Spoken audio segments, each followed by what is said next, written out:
Alright, so. Was hoping to stream yesterday, but no, working 10.5 hours, it just wore me out. So, let's see how far we can get into Raging Loop today. We've finished the, as far as things go. Let's see here. Cancel, let's see here. Autosave would be, no, actually, this would be the latest. So, we go down to the chart. We went down the entirety of the second path, all the way to its conclusion. Good times. But now, we're at a decision point, 15. But I pulled us all the way back up here. Voting number 2. Because we know this path is going to be a dead end. And then once we're done with the Raging Loop, we can go all the way back up here. We don't need to do that anymore, sorry. Trust Takumi, we don't need to do any of those. We already got all the keys. Let's see here, where's that decision point? Nope, not there. We have yet to get key number 20. Because, remember, the male reporter died. Because we couldn't do anything here. So, hopefully we get key number 20 there. And then, let's see here. Yeah. And that would be the final decision of this tree. But first, let's go get ourselves killed. Then we'll be the smart ones and say, hey, Chiemi and Mochi might actually be armed. So, let's not have that happen. What was I to do? How was I to approach this? We're choosing whether we should hang her or the old man. We're going to be stupid and vote for Rikako. Doubting others was essentially my creed. That's because I believed it was more logical to trust only myself and take responsibility for the outcome over bearing the risk of trusting others. When I came back to that rule, it was trusting Rikako as openly as I had so far. That was the exception for me. It made more sense to doubt her. So, I said it. I can't say I trust Rikako at this point in time. I'd take the vote. Please wait. I used my guardian to investigate which one of them was telling the truth today, so please wait for it today. Then who are we supposed to kill, eh? Me? Kamoshida? Or Chiene? You're trying to kill me? Haruaki? Yes! You two are assholes in this timeline. You're kidding, right? It's alright, Haruaki. No, it isn't. Hey, what's going on? What's Rikako trying to do? We don't need any wannabe martyrs. It is alright. Just as everyone says, I am suspicious. I am a human, but if you hang me, you're sure to defeat the wolves. If I can no longer serve the people of Yasumizu, then my departure from the stage shall be my final service to Yasumizu. Rikako! Takumi shouted louder than ever before, shutting me up. If you wanted to help the woman, you should have trusted her. Her fate was sealed the moment you failed to do that, and he is right on that. No. By not saying that, you implied her survival wasn't necessary for the humans to achieve victory. At least you didn't believe it was. The moment you couldn't deny that moment was your choice was made. So settle this like a man. Damn. I've never been more resentful of my adherence to my rules than I was now. I propose we hang Rikako. Very well. Rikako smiled. Why couldn't I just trust her? And I wonder how far we go before we die. No rope shall be necessary. She's going to jump herself. As Uematsu and the Watchman of the Fujiyoshi Purification and Corruption, I shall bring about my own end, with no shame to display. She said it. Rikako led her own funeral procession. With a sonorous voice, she sung prayer to Shinai. She bowed down to the Okuba along the way as she recited prayers and sutras. No one rebuked her, for they all understood her actions were the manifestation of her faith, for she was right. And then, we reached the cliff at the Hanging Pine overlooking the misty Serenega. Rikako turned away from us, faced the cliff, and chanted sutras. Alright, so this was a different one. We lay ourselves down before he who dwells in the mountain. By boon of his protection are the corrupt returned to ash. The sealing of the gate to Yomi brings prosperity again. Thus I offer homage to Shinai, the Almighty, so peace may come to pass. Her words were directed at no one. They merely faded into the mist. She clapped her hands, held them over her head, and bowed. It was similar to a Yasumizu bow, but felt more right than that. Rikako looked back. Farewell, and spoke only those words. She paid no heed to the only voice that called out to her. Her black sleeves fluttered, and she threw herself into the mist. Splat. After several seconds, we heard a crunching noise from down below. Don't listen. Chiemi covered Mako's ears. The little girl started to cry. You. This is all your fault. If you hadn't said that. No, that's wrong. That is all. Wait. What? Why? How did we let this happen? He left while muttering to himself. Osato, leave him be. He's still a man. A woman's death hurts. Let's go back. We returned to the dining hall, but all of us were caught up in depression. There was barely anyone who wasn't feeling the loss of Tai-san, Haru-chan, and Rikako-san in any way. Oh! Except the old man! Excluding the old man.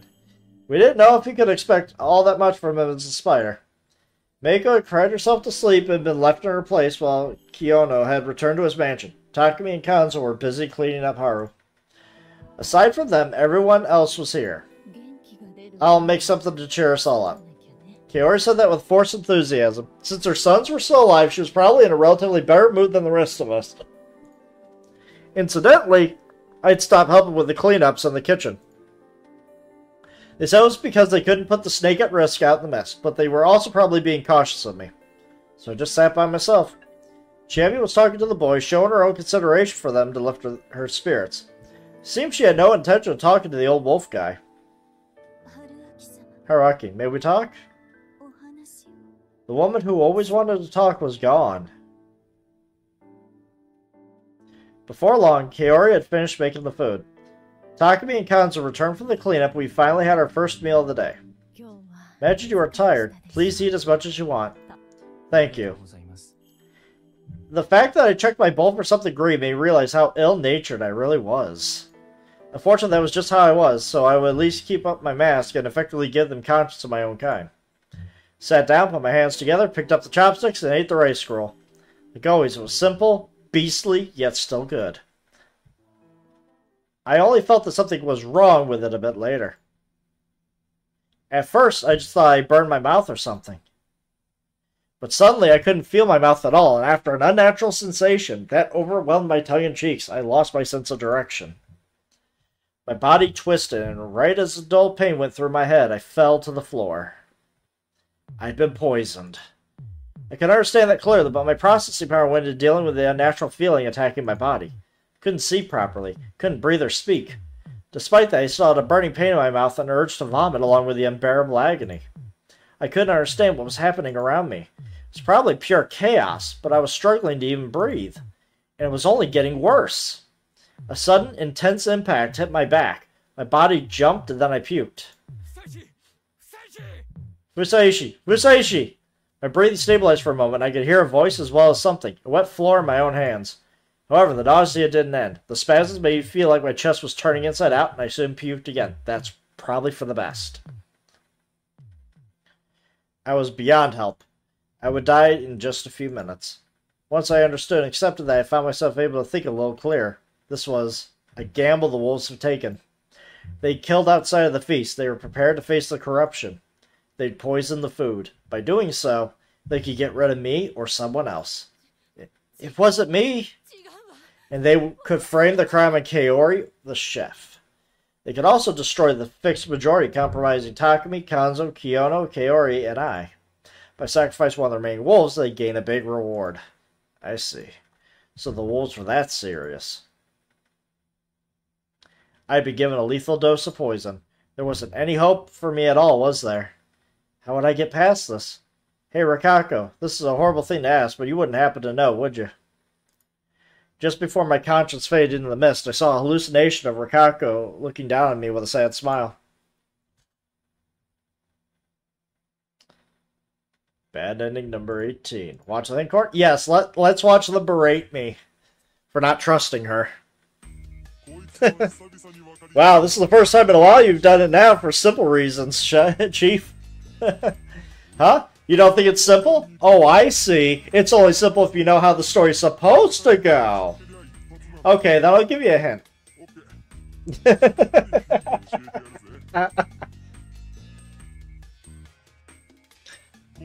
Bad ending 18. Poisoned by Wolfsbane death.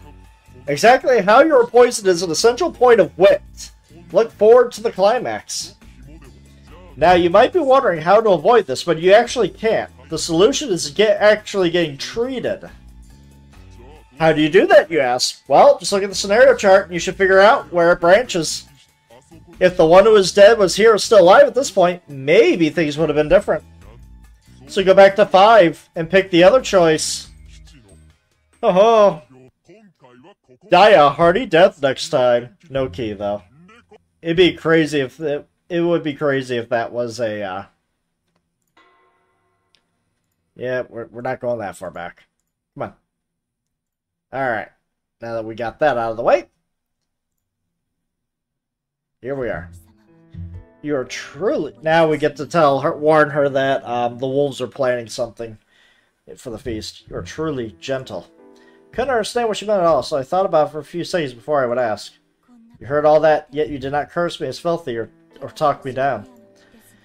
But this gentleness hurts. If you simply cursed me, I would find it much easier to give up.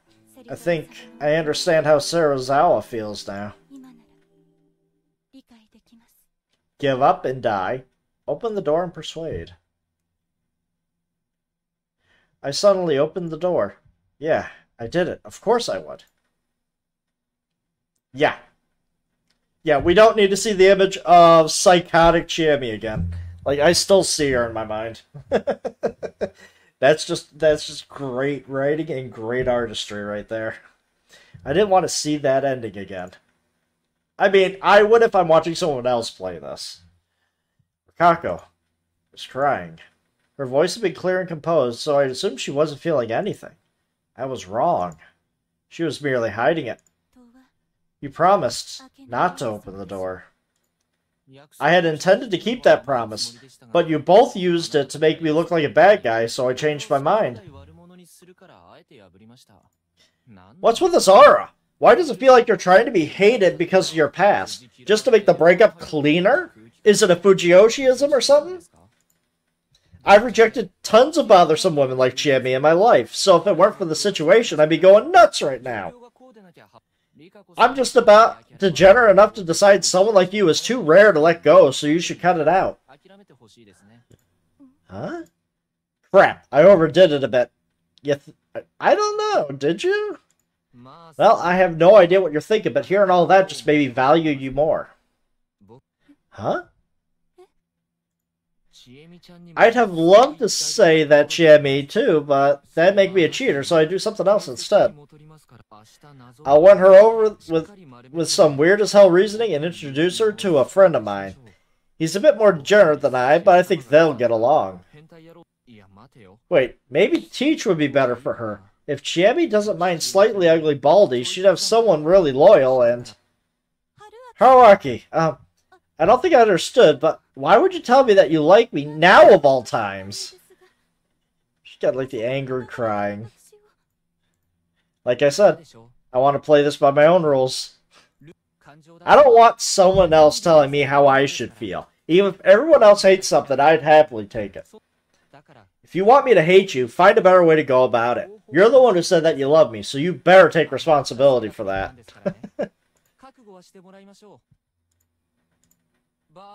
You dumb idiot. Rikako's a moron. You alive? Anybody in there? Did the hamster just die up there? Oh, I didn't mean to turn it off. Auto. Ah, she finally broke. She angry. What? What was that about? Are you a fool?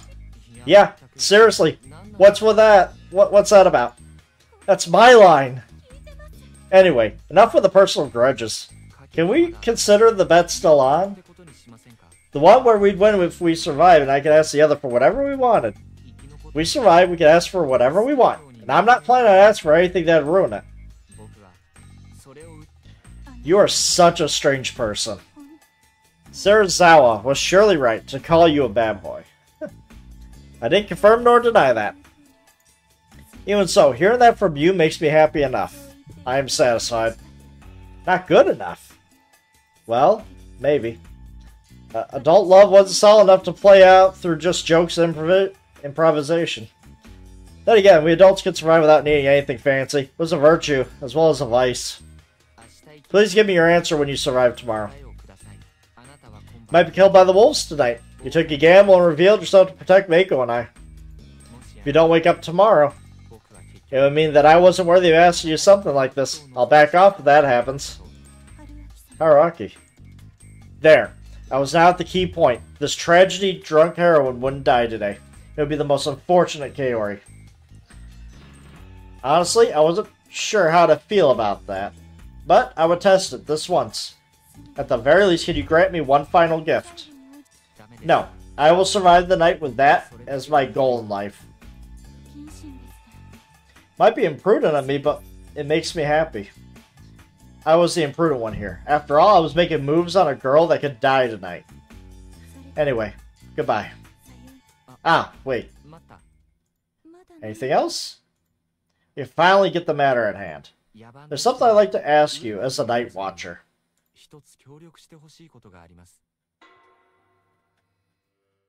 Oh, come on. We can't... Look, I can't discuss the plan and actually go through it and then see it go to fruition. I have to go into a flashback of how we discuss this. Is that what's going on, game? I'm the one making the plan. Let me be a part of it.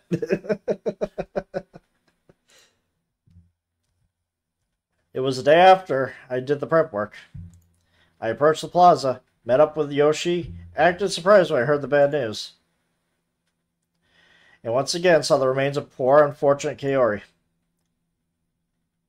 Then listened to the brothers opening up. Good, we're fast-forwarding through this. Saw them find the letter. Noticed the fingers were placed in the same position as last time. This had to be Chiemi's idea. In this particular timeline, she didn't seem to be anything more than a bloodthirsty madwoman. I felt like she'd been the one who decided that destroying the entire body was the way to go. Mochi didn't hesitate to agree. You never know with Mochi. I badly underestimated just how warped that boy's personality was. Poor Mamiya. I knew she was an enemy, but I couldn't help but feel sympathy for her. Yeah, she got manipulated really hard by Chiemi. And the only other voice of reason is just as insane. So, she got screwed with her team. Thus began the Feast of the Yomi. Yasunagi presented the scenario set up by the wolves. I turned it around. Everything was about the same as last time. If I didn't change my words, things would go exactly the same way as last time. Of course they would. The people I was talking to were the exact same. Strangely enough, I also said the exact same things without relying too much on memories from last time. Or maybe it wasn't that strange. After all, I had memories of the previous loop. I was the exact same person. If I had somehow lost the memories of the final moments of the loop, I'd definitely be headed for the same ending right now. And in this case, it didn't matter if everything was the same this time. I could just go with the flow and do the same thing as last time. After all, it was already over. That's what they were betting on, I assume. Unfortunately for them, it didn't work. Just like last time, everyone focused on Chikamochi, who had a half smile on his face. Seems really one-sided. I mean, we have no proof that Hassan and Richan are who they claim they be. And just like last time, he was bringing up arguments that had already been shot down. And maybe you could actually read Mami Kaori's fingers some other way. Mochi. And just like last time, Chiemi. That's enough. It's getting cringe-worthy. Then, yeah. Here we go again. Let's kill him. Did we take the bullets? Please tell me we took the bullets. Let's kill them all! Again with Psycho Chiemi, man. God. They went and did it. They drew the guns from their sleeves? I've been wondering why Mochi was in a school uniform this time, and this made me realize was to hide the gun. The barrels and grips on them both were cut really short, probably for the same purpose. One of them aimed in our direction, while the other was aimed at Kanzo, who was already charging at them. Their intense charge paralyzed everyone except him and Takumi, who would now make a move and die by the shotgun blast. However, that didn't happen this time. Yes! The guns didn't fire anything. A moment after Chiemi's expression warped with shock, Kanzo punched Mochi. Suck it, Mochi. While Takumi tackled Chiemi. Yeah, good luck getting out of his grip. Ah! Her lightweight body was thrown backwards and hit the wall. Takumi quickly grabbed the shotgun, aimed at the floor, and pulled the trigger to ignite the shell in the other chamber. Once again, the gun didn't fire. He frowned, then opened it up, removed the cartridges, and threw them away along with the gun. Kanzo handled his situation a different way. He simply pointed at Mochi's gun back at the former master. So you are a wolf. His face swollen due to the punch. He was crouching down and glaring at Kanzo. Bring the rope! Shit! Let me go! Let me go! Why, damn it! Yeah, that's right, Jimmy. Get fucked in this timeline. Takumi took advantage of her stagger and pushed her down. She couldn't move at all. Things became a bit disorderly as we tied them up, but now it was relatively calm in here. What the hell was that about? Those words weren't directed at anyone, but everyone besides me related to them. These are dummies. Kanzo said, well, look at the shells of the shotgun you take it from Mochi. Everyone understood what that meant. You got the wrong ones? No way. Exactly. There was no way the cartridges she checked just yesterday were switched up in a single evening.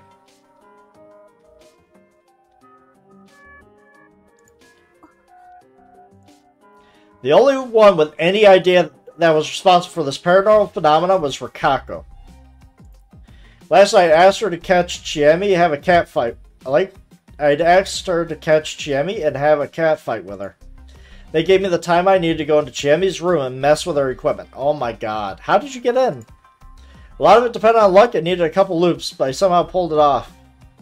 Needed a couple loops. It wasn't fair in the least, but my life was at risk here, and I actually died, so I really didn't care. Everyone continued talking about how the shells were replaced, but since I decided to stay quiet, they didn't reach a conclusion. Now everyone was left with the harsh truth that those two were wolves who just tried to kill everyone here. Thus began talking about how to handle them. We can only hang one. Yasunagi said we tie them up and lock them somewhere. He argued that now that we knew they were the wolves, all we had to do was prevent any further murders was to make them unable to move. Kanzo was thoroughly against that, suggesting that we instead hang them over today and tomorrow. That would be the reasonable one.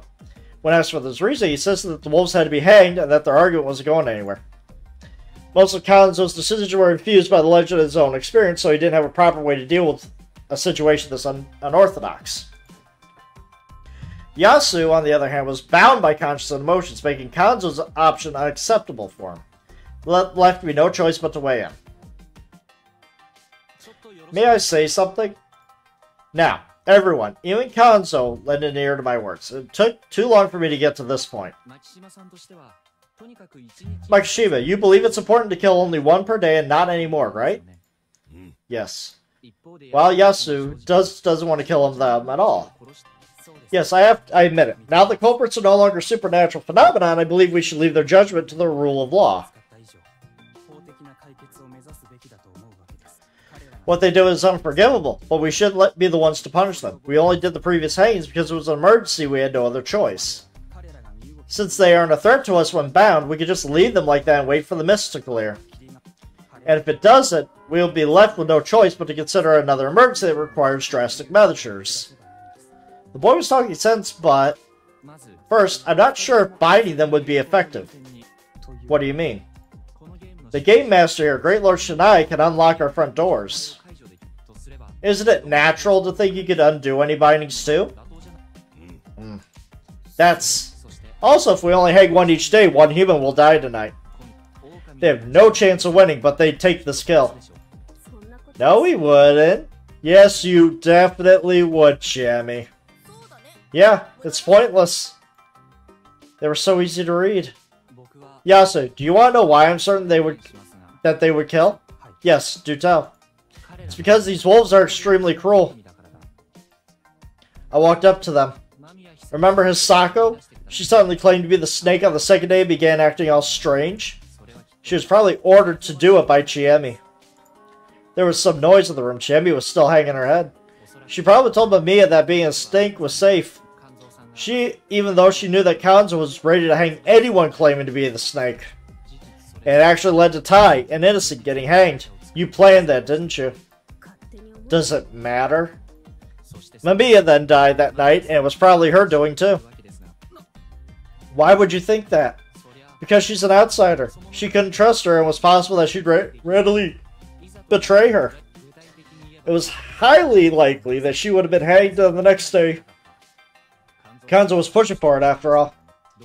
Those two tricked Mamiya into being a scapegoat, so she probably didn't trust them and was afraid of them. It was completely possible that she'd reveal who the other wolves were during her hanging.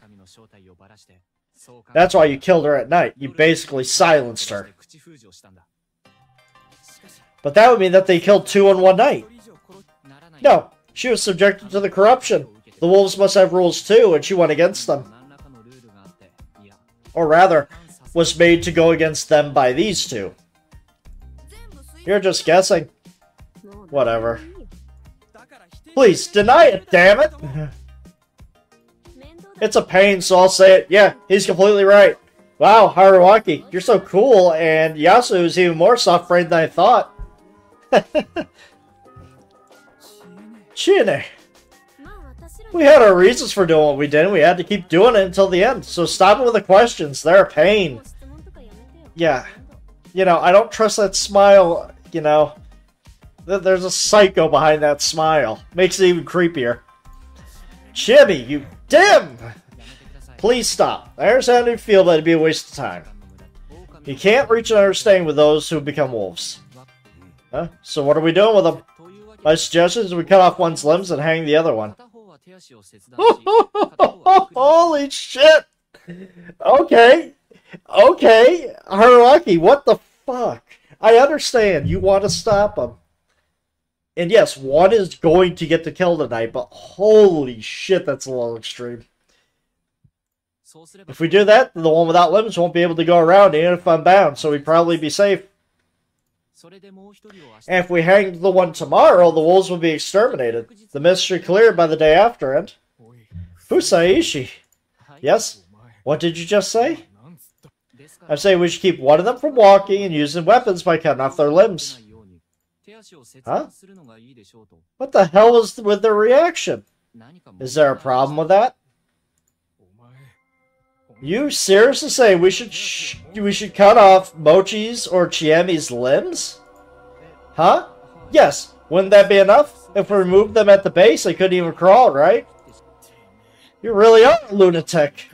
Huh? That's way too cruel. Huh? I understand they're wolves, but that is a step too far. What?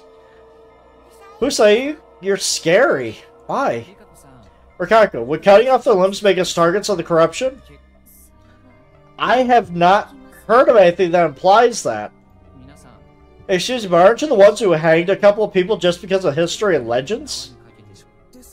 But we put them to rest. I heard that hanging is actually a really painful way to go. Even if it wasn't, they were being lynched because of a popular vote. That alone must have been utterly terrifying. The wolves murdered so cruelly, yet you're all acting like this. You're all pretty good-natured, aren't you? Wait, that's a good thing, isn't it? Humane? Oh, I see.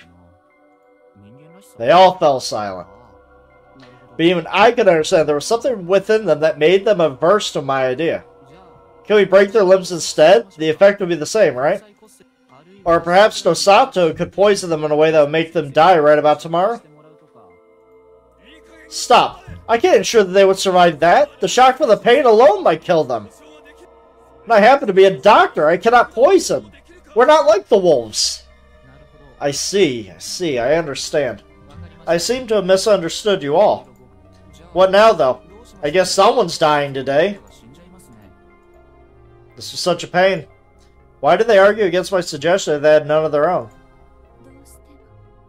If it must be done, I shall take it upon myself. No, I'll do it. Don't push yourselves. You mustn't do that. Stop it, you all. We still think this through. It's fine. That's enough. I'll die myself. Can you hang Mochi first? No one should get the corruption then. Wow. Clear-headed until the end, huh? What? What are you planning now? I don't want to get my limbs cut off. Even the wolves are afraid of some things, huh? Sorry, Mochi. Alright, I'll apologize to Haru when I get to her. You're not going to the same place as her. Huh? I'm not, Richan? The hanged are saved. The ones killed by wolves are not. Want to switch? I don't care enough. It's fine. Regardless of the way, it'll be over once you die. So take it upon myself to kill you. How you doing, Sabas? Yeah, I got home just a little bit later, so I was like, give myself some time to eat. Just start a half hour later. I'm not feeling as bad as I did yesterday, but then again, I did also work 10.5 hours like yesterday, so. Alright.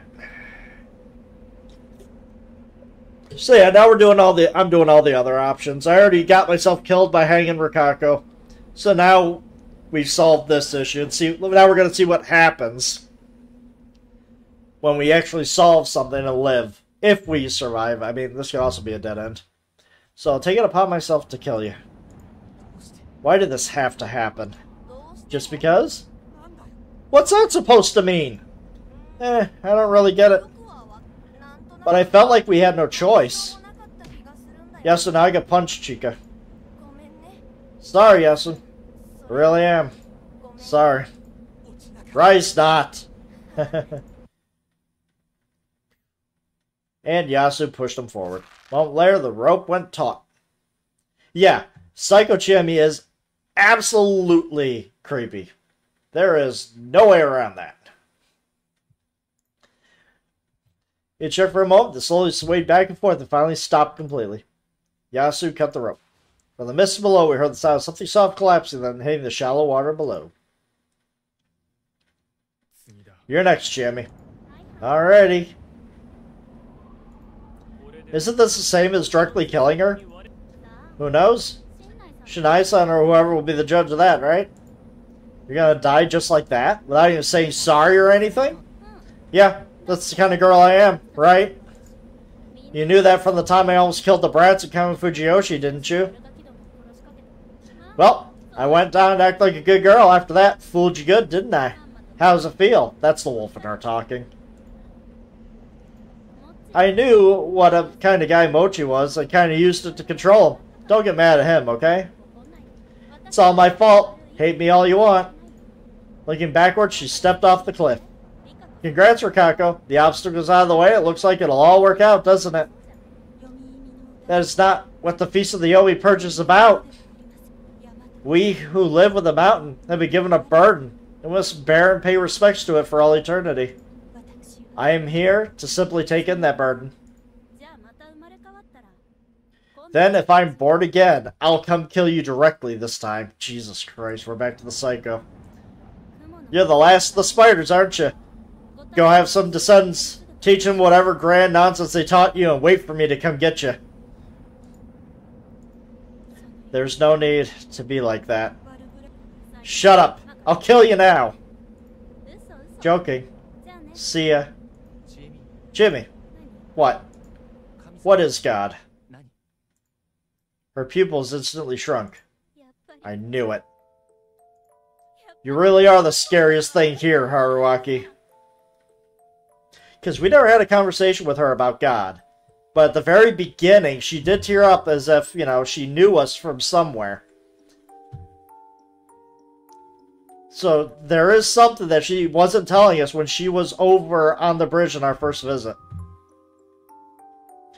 Oh yeah.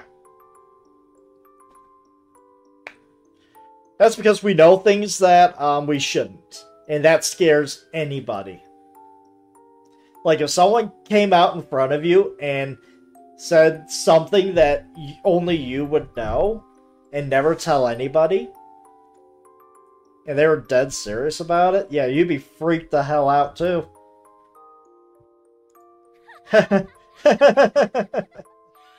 I'm so glad. Thank you. Thank you all so much for letting me kill myself. She took 3 steps back. You have no idea how scared I was when I thought my limbs were going to get cut off. Seriously. Haruaki. If only we were wolves together. I don't want that.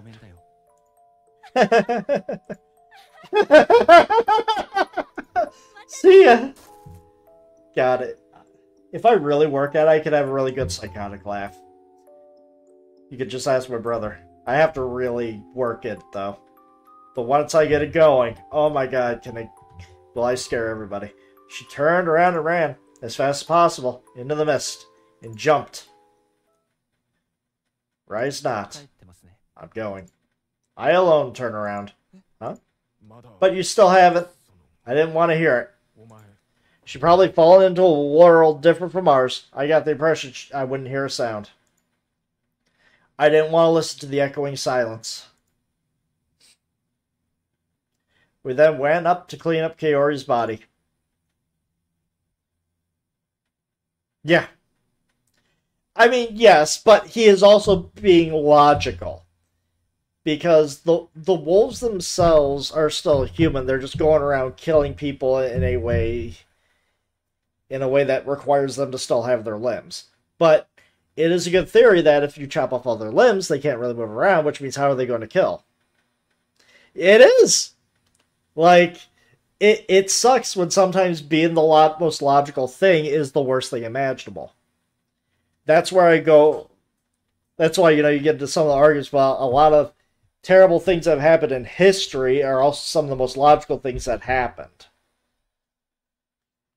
One of the biggest points were, I would say, back in World War II. Oh, yeah. Yeah. Like, being cold and saying that we were right in dropping 2 bombs into Japan, which arguably you would say saved more lives overall on both sides of the party, both sides of the war, with that one event. It is cold to say that. Yeah. Hey, I mean, you're a cold-blooded murderer, so, I mean, there is a limit on mercy, okay? There is a limit on mercy.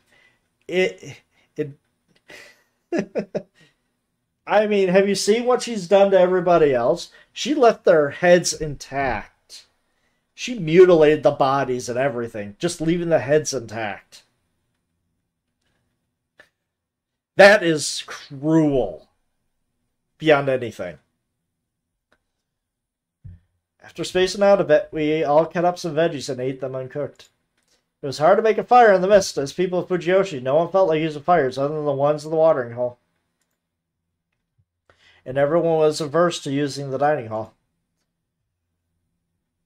Thus, everyone went to sleep. Alright, let's see what happens. Maybe Chiemi didn't die. No. For the first time since the feast began, none of us can sleep. Alright, that's actually good news. Morning came without us getting any rest. And the mist was gone. No one had died, of course. Everything was as the legend said. With the Yomatsu Okami gone, peace came back to the human village. However, it was hard to celebrate. Yudai Hashimoto, why do I want to say Takumi? Yamawaki. Hisako Mamiya, Haru Makishima, the old man who cried wolf, Kaori Oribe, Chikamochi Kamoshida, and Chiemi Sarazawa.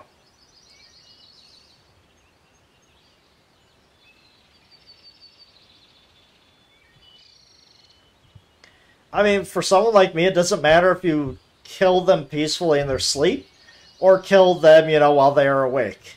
What was done to their bodies is without mercy. It is wrathful. Like, it's not as if, a doctor assisting you by giving you drugs to end you because you're terminally ill or something of the sort. That is merciful. This is malice. This is malicious. In any sense of the way. A whole 8 people died. Even if 2 of them were outsiders, the settlement had suffered great losses. I mean, I'm just offering a different perspective on this because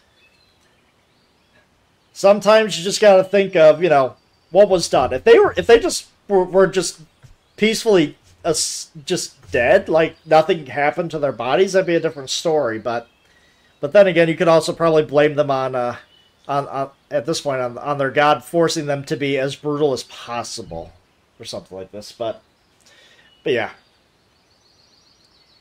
like, I mean, I guess it's more humane to show that you're the merciful one, but in another way, you are also killing someone, regardless. So, I don't know. I'm all over the place on this, I feel. Everyone had aversion to using fire to dispose of any remaining objects that carried signs of murder, so it was decided they would be buried. The tatami, the floorboards, the futon, all of it. We also ended up making new gravestones for those we had lost. Rikako had told us that the graveyard near the Hanging Pine was full of the feast's victims. So there was nothing under the stones.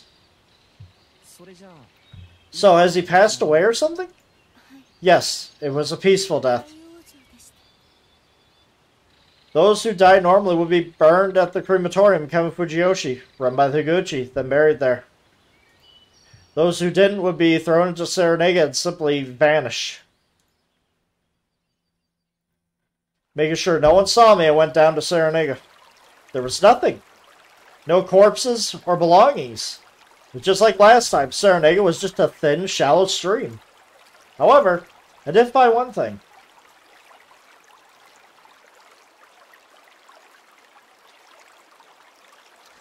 She did make it one of the answers, but, you know. Even if she did say correct, she'd probably say, just kidding. You know. Or maybe have a little fun with it. Maybe give us a glimpse of the psycho before, you know, pulling it back. But I didn't choose that route. I chose the nice guy route. I did find one thing. It was a pendant with the Umatsu Okami symbol on it. Chiemi had that. What was this? Was someone wearing it? What did it mean for someone in Fujiyoshi to wear something like this? At this point, I didn't feel like investigating it anymore. Was that strange? No. I felt like that's just how things were. Who knows what that pendant means? I mean, we're gonna find out. I mean, I'm probably going to figure everything out by the end of this game. Days passed for us working on this and that. We somehow survived thanks to the food from the fields, and right as we were finishing up our work, help finally arrived. Kamifujiyoshi sent people to remove the landslide blocking the road, and now they finally made it. Are you all well? Oh, fuck you, man. It's been a while since I saw Shoji. He looked as friendly as always. Shoji, what took you so long? We wanted to work faster, but we had some unexplainable accidents while trying. We were only able to make progress after the mist cleared. So is everyone alright? No one answered. Higuchi began looking sympathetic and started giving some orders to his people. Eventually, we were brought to Kamifujiyoshi and were made to spend a few days like refugees at some community center. Apparently, this was temporary. The village heads said they needed time to clean up Yasumizu after the disaster. Really appreciated the 3 daily meals they gave us from the nearby watering hole. Sleeping in a place without any mist was all pleasant. The food was strangely fancy, and the people bringing it seemed somewhat humble. They always looked down on the people of Yasumizu, but now that we'd stopped the Yomi invasion, they actually revered us. That was just a guess, though, and I was still locked up in here with nothing to do. One day, I actually got to see the officer. I actually felt kind of nostalgic at this point. Oh, you're alive. That's great. This is yours, right? It's no use to us, so take it back already. My bike. The weeks of exposure to the elements had left it looking real shabby. I had nothing better to do, so I decided to clean it. We're almost done restoring Yasumizu, so you'll be able to return soon. I will do as much of this as I possibly can. if it requires for me to go down a specific route without getting, like, I don't know what it entails, but I feel like every turning point I'm going to go through, because I don't know if a death might give me a key, or I'm just going to try to do whatever I can.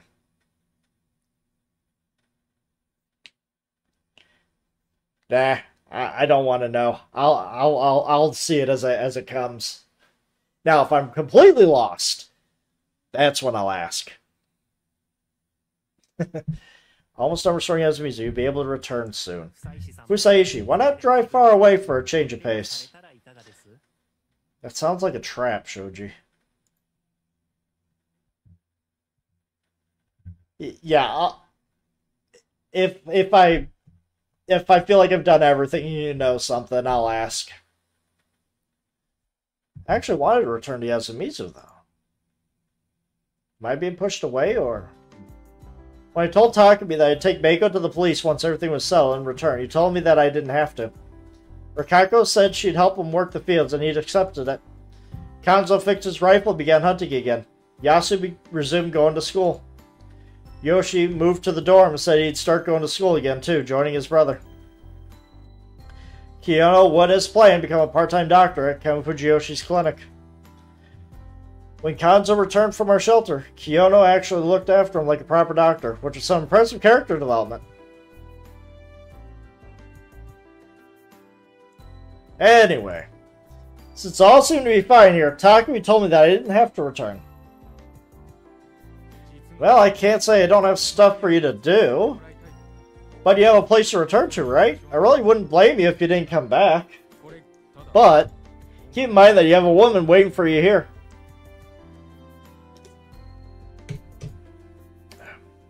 And honestly, I'm not sure I want to do nothing but farm with her.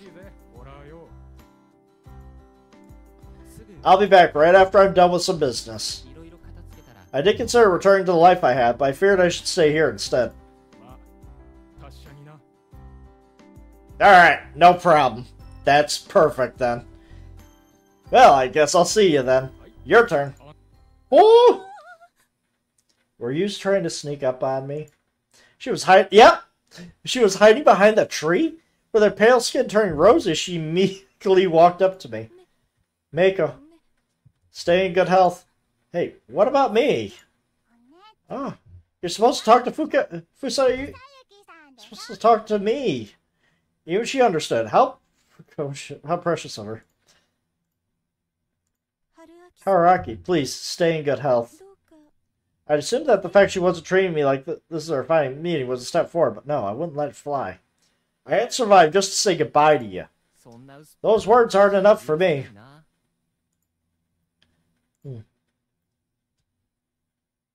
Please come visit every now and then. She sure was persistent.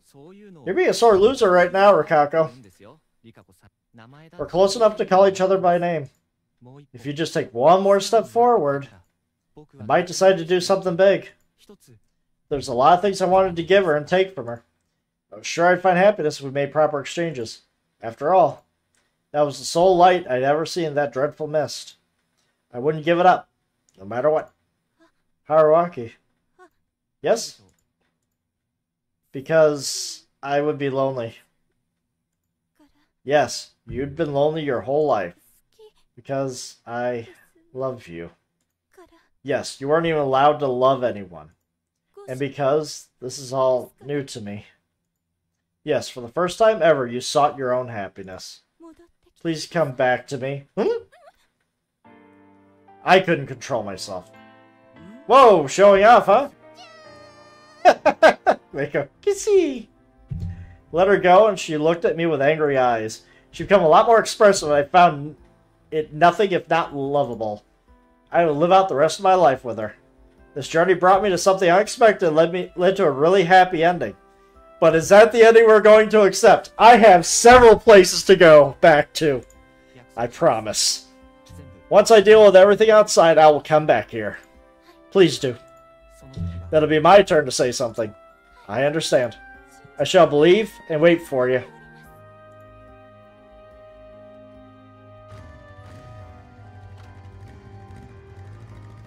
Borrowing the Higuchi's help, I got everything I needed, secured Mako behind me with a children's belt, and left Fujiyoshi. Upon arriving to the closest city, I presented to her as a lost child. They asked me questions, of course. I admitted some things, but didn't lie at all. They thought it seemed shady, but I was able to prove my identity, and they let me off. Bye-bye, Fusayuki. She waved, all smiles. She still couldn't get my name right. This reminded me nothing that happened to Yasumizu had drawn police attention. I had no idea who'd done it, who'd done or didn't do what to make it. Oh my god, what is this sentence? Alright, let's go slower. I had no idea who'd done or didn't do what to make it turn out like that, but I didn't care anymore. Holy shit, that is a sentence. Wow. That messed me up. It was just the way it was. What was up with the looping business anyway? Was killing the wolves a condition for ending the loop? Or maybe winning the game is what's going to end the loop. If that was the case, then it was caused by something that wanted the wolves to lose no matter what. No other explanation fit. Who would that be, though? Great Lord Shinai? That'd fit the story, but it often seemed like he didn't have a horse in this race. If anything, he'd be bent on the wolves winning. Because the guy would be pissed off that the wolves, one of the guardians, were killed by everybody else. Also, if his only way to help the humans was to give out the guardians and send meat, he was seriously bothersome god. Would I go back in time if I died now? Maybe. I strongly advise against it right now. Didn't even care to try. Not to mention that situation in which you could easily die were the abnormal ones. Also, I actually left the village this time. That made the current situation different than any story so far. It was the best to assume I wouldn't loop again. Probably just the way it was. Want to bet I could probably hit the chart up right now and move back. I stayed in that city for a while and contacted certain people, telling them that I would now be a farmer in a remote village. That got me in some serious trouble, but Yasumizu got no service anyway, so it wasn't like they could do anything about it. Hey, bruh. Yeah, I'm just gonna go to this backwater place and be a farmer for a while. Damn, that breakup really messed you up, right?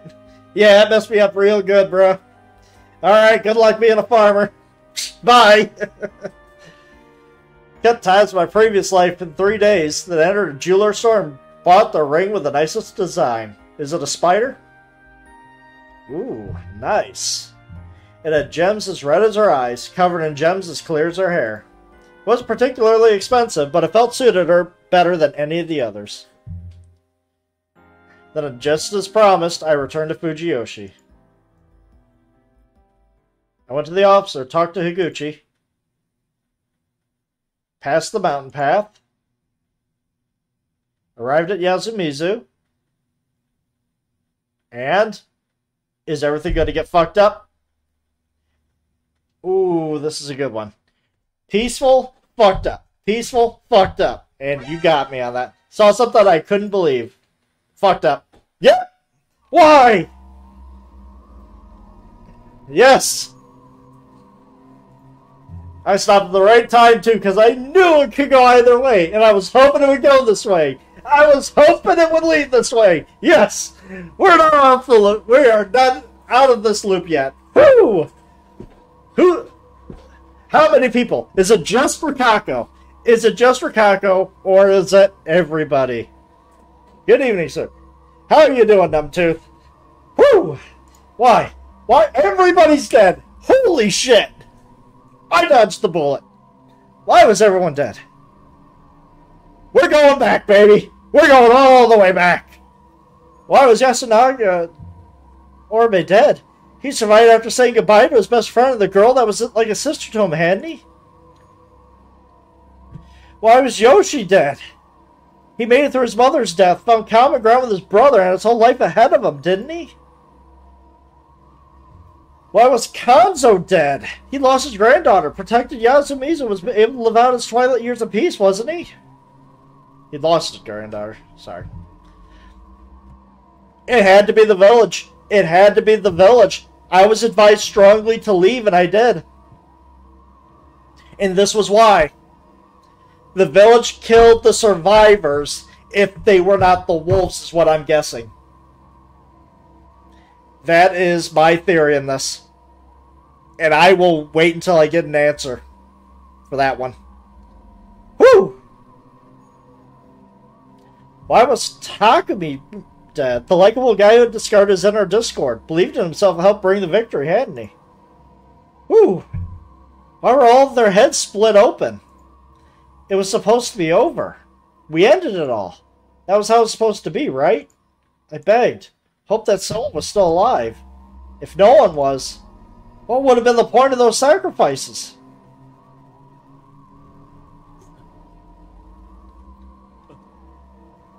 Kyono?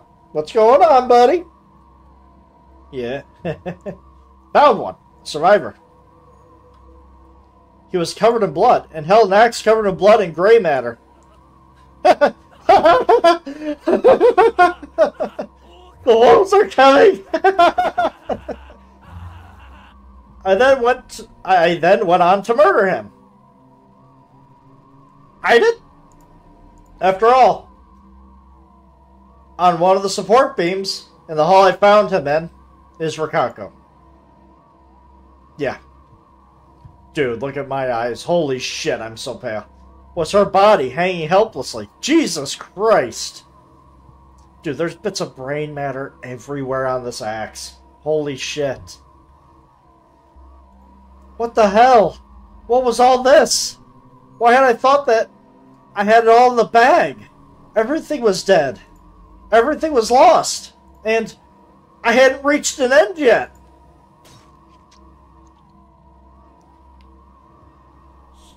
Shinai-san's guardians are... Hey, this game is rated mature, okay?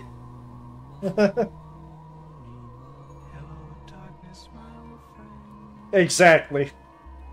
Shit. This game is rated R for a reason. Holy shit. Rated M for mature. There's a lot of fucked up things that are going on in this game. It is amazing. Shinai-san's guardians are... The outside was shrouded in mist. 1 snake.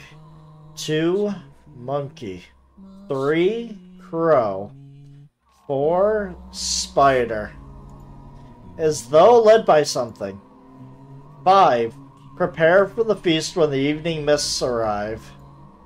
I pass the empty plaza. 6 the badger runs along late with Nair as a fix. Went down the barren hill. And I'm going to jump off the river, I think. 7 the corrupt Yomabito rise to oppose the mountain. Did you come to see me? I'm so happy. I'm in a different world with her? Or no. 8 death of the damned Yomabito is the mandate. Did you believe you could escape? Fall, rise, rise again and again. So much for a happy ending. 9 1 soul per day now to bind. 10 the mists rise away again. As I threw myself into Serenega's mists. Rikako? No! Haruaki! I felt like I could hear her voice. Rikako, I couldn't fulfill my promise. Sorry. I'm so sorry. Please don't cry for me. I couldn't make you happy. I couldn't do anything to help you feel normal happiness. I couldn't dispel the darkness of Fujiyoshi. And I couldn't even get close to the core of the mystery surrounding it. How? What could I have done here? I needed a new path. I had to find one that could lead me to the truth. There might be one.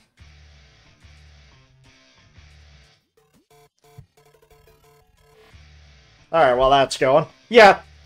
You see, even when I win, I can't even win. Oh. What caused him to go crazy and start killing everybody? Was that a mandate from the village heads?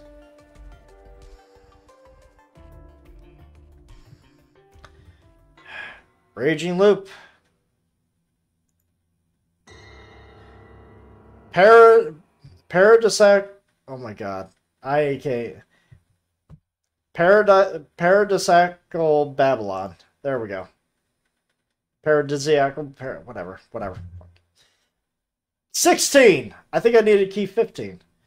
Key 16, rising... No, I might actually get that. You view the key list. Alright. Come on. Give me a hint. No? No hint? Ending number 2. There we go. Watch the hint? Hell yeah! Let's go. Let's see it berate me. Let's do it. Actually, probably won't. Hey, Chief, and congratulations, I guess. This marks the end of the main route. Wait, so many ups and downs, but in the end, all the wolves were wiped out. Isn't that great? Yeah, so great. I could really feel all the winning right here, with everybody still dead, so much winning. So much winning. More winning than anybody else around here. What's that? Too depressing? Yeah, I figured. But what can you do? There's still plenty of mysteries left, even after you won the feast. So with that said, it's time for a fresh start. Prepare yourself for the next one. I mean, it's not... Ending 2, a wedding celebrated by all. This was yet another outcome you were bound to see. Be proud of yourself, Chief. As for where you use key 16... Actually, not so obvious. Go to Part 4, Infiltration. Decide arrangements. You know, the locked choice when you were talking about where the 2 journalists would sleep. Yes, exactly. This is going to start a whole new path. If I don't outright die, God only knows if I'll be the snake again. Through that, Hisako and Haruaki participate in the feast, changing things greatly. Aim for that next time, too. In the next true route, Darkness, that old Karen woman who's died at the start every time so far will finally join the feast. How will that change things? Though you might be getting a rather ominous feeling about the next route from the name Darkness. Don't lose, Chief. Oh my god, am I going to be a wolf? I feel like in one of these paths I'm going to be a wolf. But Darkness. Who knows? Alright. With that, we're done for this time. Die another hearty death next time. And with that, we shall go to Infiltration. And now we get to go through everything I've done. All these dead ends. I can't do this part yet. So which means there's a whole nother path all the way back here. Deciding arrangements. Alright. Interesting. That's so Shinto-like. Though I wonder how it was passed on. Strange. Torii families with guardians to their names. Accustomed to cleanse only when the mists come. They don't seem too hospitable to guests, though. And last time, she got to live, but she became a wolf. He was the first victim of the entire thing. He died of corruption because this place does not have a bathroom and he had to go out and take a piss at night. So he died. Poor bastard. But he's a good... But this looks like a gentle giant. What a mystery. How did such unique customs survive in such a remote farming village?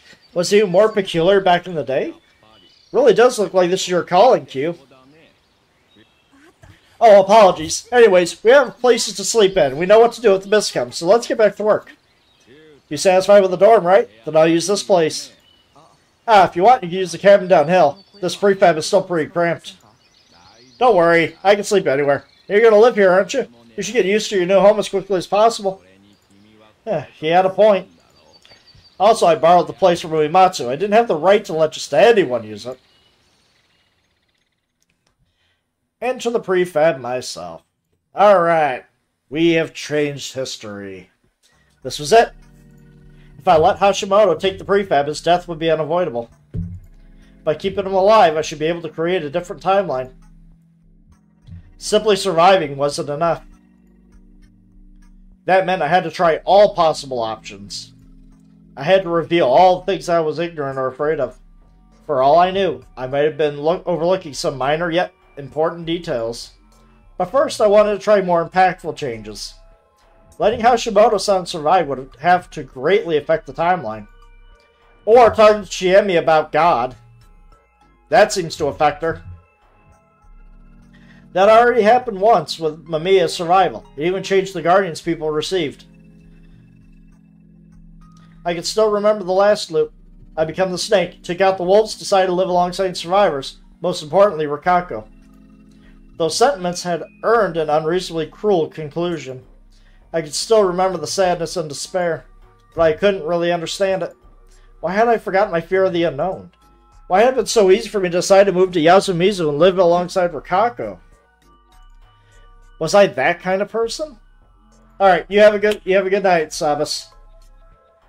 And I don't know when I'll continue this again, maybe next Sunday.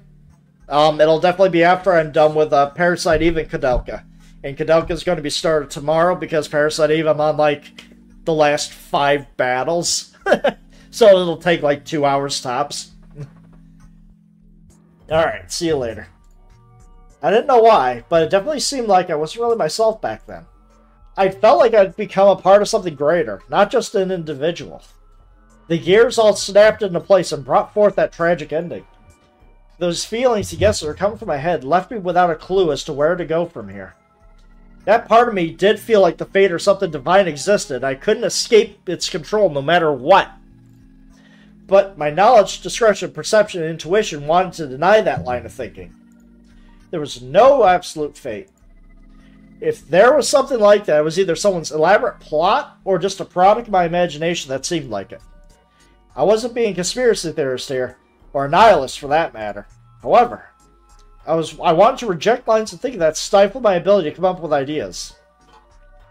If I could think creatively, I might be able to find gaps in these seemingly impenetrable bars jailing me here.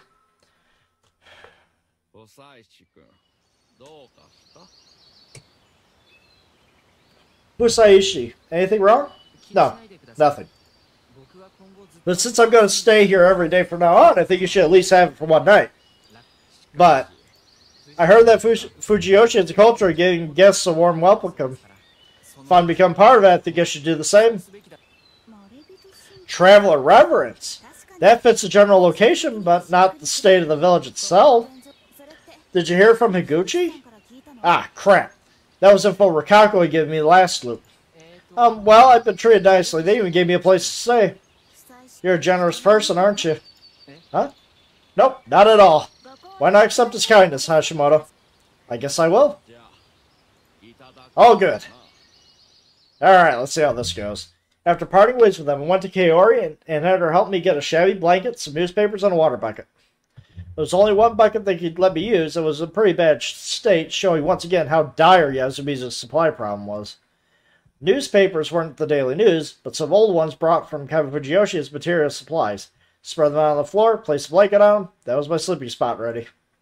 I also brought a portable toilet at that convenience store. Now, if nature calls during the night, I wouldn't be faced with the difficult choice to either die or piss myself. After finishing up the preparations, I, just like last time, returned to the dining hall. Give him some shinshari again, and somehow ate it all. Oh, you ate it all? Was it to your liking? Not bad, actually. That was a bit of a lie. I just came prepared for it because of my experience from last time. I still wasn't used to it enough to declare it good. Just what kind of booze would go with this? Then, like last time, I went to fix plates. Last time I learned the symbols of the Higuchi, the Uematsu, and when I'd gotten the snake, the Meguruma symbol, even if it wasn't too clear. The Nosato mansion had theirs on the gate, so I knew them all. This info could possibly lead me to the truth, so I had to remember it. Some time passed, like last time the students came back. We're back, huh? The bright yet tender Yasunaga. His tenderness was mostly toward his family, though. It was a very human trait, which is a good thing. Felt bad for him for getting caught up in something like this. Whether he was an ally or an enemy of the feast, it would greatly affect how it went, and I didn't want him as an opponent. That much was certain. I don't know this guy. The free spirit and slightly immoral Mochi. He left quite an impression on me. As a wolf, he was a threatening individual who could do some horrible things with a straight face. But what would he be like this time? Huh? And Haru. The traitorous bitch of the first loop. Well, she was the badger. She couldn't control herself. I do feel bad for her, though. She has some serious trauma losing her parents earlier. And then there was her. Haru Makishima. Last time, she'd been brutally murdered, while the time before that, she sided with the wolves as a badger. She wasn't much of a contributor to the feast. I considered her to be a troublemaker rather than anything else. But, I see. So you rose. You have tried again several times, have you not? Yeah, you can't just you can't pop the genie out of the bottle here and not make me think of that.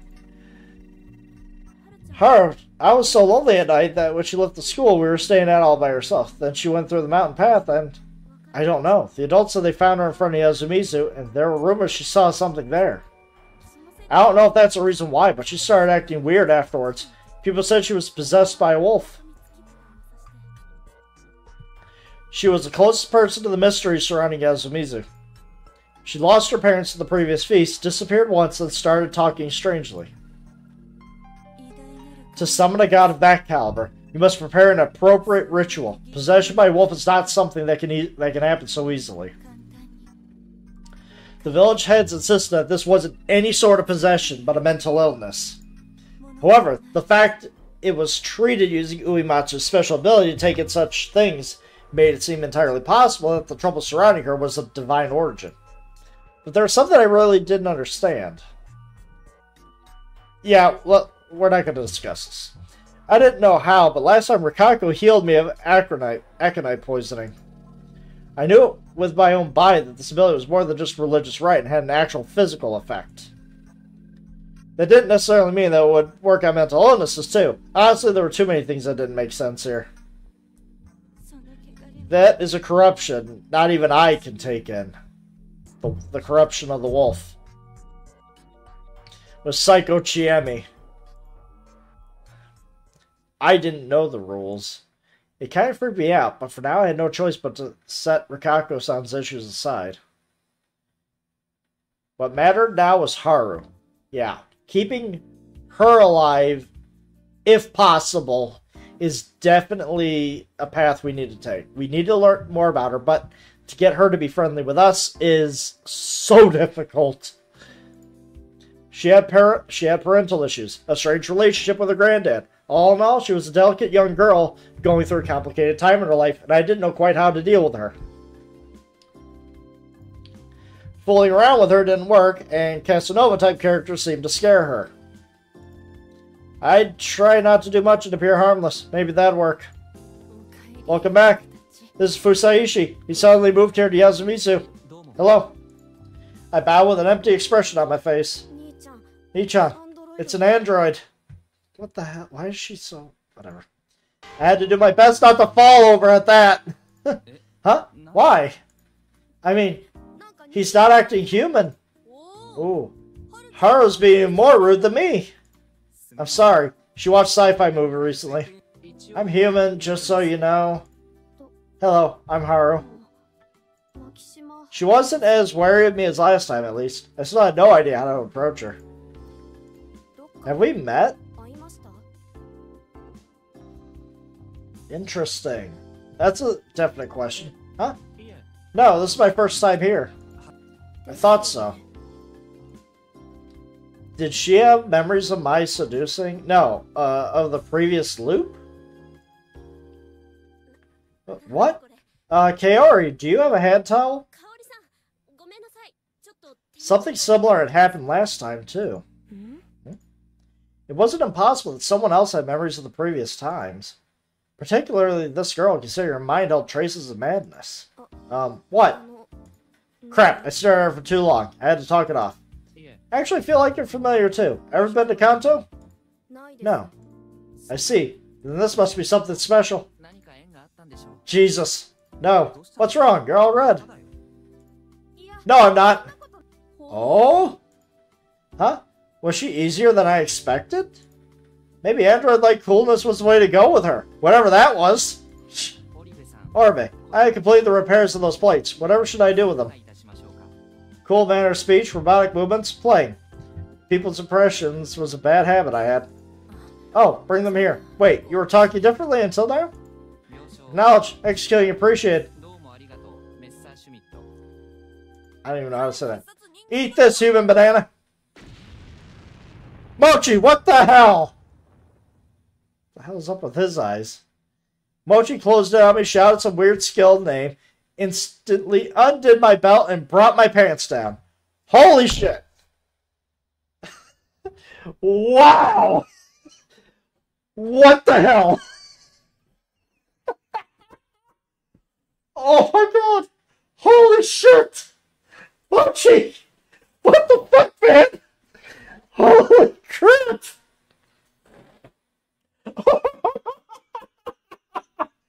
Oh my god! Oh, what the fuck, dude? What the hell? She is just... Haru is just absolutely shattered.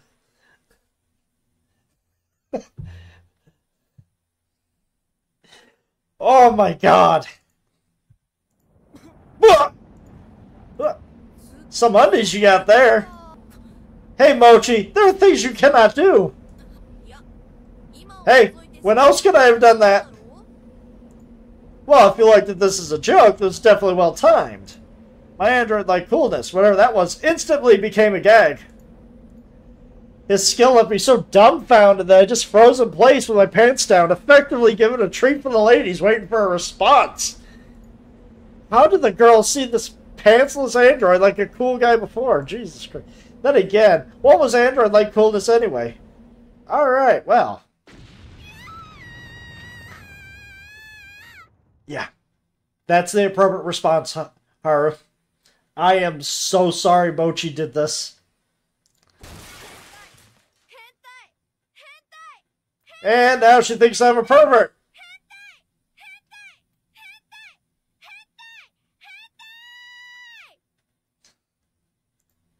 Not a positive reaction. Of course not. Mochi's prank effectively gave her the worst possible impression of me. What is your underwear like, man? Is Yoshi beating the shit out of me now? Oh no, I'm not wearing the underwear. Gotcha. Haru kicked my exposed ass over and over. The two boys stopped her, and then she, breathing heavily, fled the dining hall. Guys followed soon after, leaving just me and Kaori. Am I in the wrong here? I'll scold them later. She was all red ever since then. It was awkward as hell. I distracted myself by getting back to fixing plates. Oh my god, this game. Oh, I needed that laugh. Oh, Mochi, you are a treasure in all the wrong ways.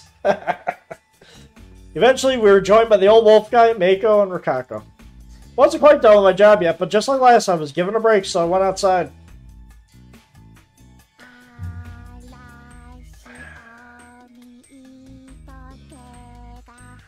Ate the donut bologna rice snows on the mountain. Close enough. Afusaishi, I see you are hard at work. Getting close to Rikako was important for both survival and finding out the truth. But that was assuming that she was... Yeah, but that was because she had the spider to protect. Still had some affection for her. Yeah, you probably still had some affection for Chiemi, but this is a different timeline now. As well as memories of our time together. However, last time, when I felt a similar way about Chiemi, I was hit with a big surprise. It wasn't just Chiemi, though. The Feast of the Omi Purge seemed to spring about a total change in the nature of people. If Rikako became a wolf this time, I wasn't sure if she would instantly kill herself like she claimed she would. In fact, as a wolf, she would know Mako's guardian or lack thereof, leaving the humans at a huge disadvantage. And most of all, if I got too close to her, it would make parting with her a whole lot harder. Even if I lost some of them, I had memories of the previous loop, so this was actually a big deal for me. The emotional strain would gradually pile up, and eventually even a guy as warped as me would snap. Thus, I would only get close to people as friends. That was probably the best way to go about this. I had no idea who'd even be alive once all of this was over. It was even possible that there'd be no one left. It's an old song about the teaching of the great Lord Shinai-sama, the incarnation of this mountain that keeps us alive. We're done. She's teaching me the song, which we already know. Actually knew it by heart at this point, and the memories it was tied to make it hard to listen to, but I had to act like it was nothing.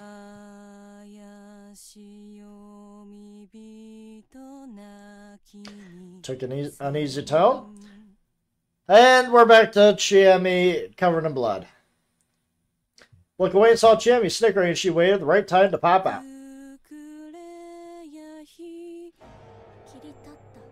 Yep, 10, the mist rides away again. Oh, hello. Huh? She knew exactly what she was doing with this sudden appearance. How mischievous. Were you hunting or something? Oh, no, but close enough. I just helped Kanzo prepare one of the beasts we hunted down. I see, that suits you. What the hell? That kinda hurts. Crap. I accidentally remembered what she was like back then and gave a sarcastic comment. If she'd been telling the truth back then, she'd wanted to kill me ever since we first met. That meant that even now, she was... Hold on! Did that mean all the stuff I jokingly said about her being a murderer was on the mark? Man, I forgot all about this. This was so long ago. 2 loops ago, man. So much. After all, the 2 shakas were hidden in the room even then. Hold on. First time we met, our very first encounter was among the rocks near Serenega. I picked up her flashlight and she called out to me. What was she even doing there? Yes, that's the one thing I want to know. Out of all this. It was late at night, yet she'd taken a flashlight and gone down a dangerous cliff to reach a locally taboo area, Serenega. She also said this, I'd seen God. Listen, I just really wanted to kill. Yeah, I even returned back home just because I wanted to kill someone. Those might have been nothing but words to make herself seem like the big bad wolf she was. However, it wasn't unlikely that she'd come down to Serenega because she was doing something worrying. She'd probably been there on this timeline too. We just hadn't met there. Maybe this time she actually finished whatever she was doing there. Well, no one had gone missing or anything, so it probably wasn't murder at least. Still made me curious. I was definitely attracted to her cheer, tact, and mystery. But this time, I would focus on exposing the secrets of Yasumizu itself. Yeah, let's see if we can even bother that. He who hunts 2 hares catches neither. I mean, if the hares were tied up, there'd be a different story. I would only consider her to be a potential hazard. That's a little cold. Hey, I'm just saying your wild image suits hunting. You honestly seem like a feline animal, Chiemi. Oh, Chiemi-chan. I like that. Interested in letting a carnivore have a taste of you? Oh, how indecent. Please, call me Rikako. What the hell? You can call me by my first name, too. What a mess of an exchange. Though it still served to decide what we call each other, so that was fine by me. You're flirting now, Undie Man? Okay, so I guess I was wearing Undie. Oh my god. She's now back to being pissed off at me. Good times. Thank you, Mochi!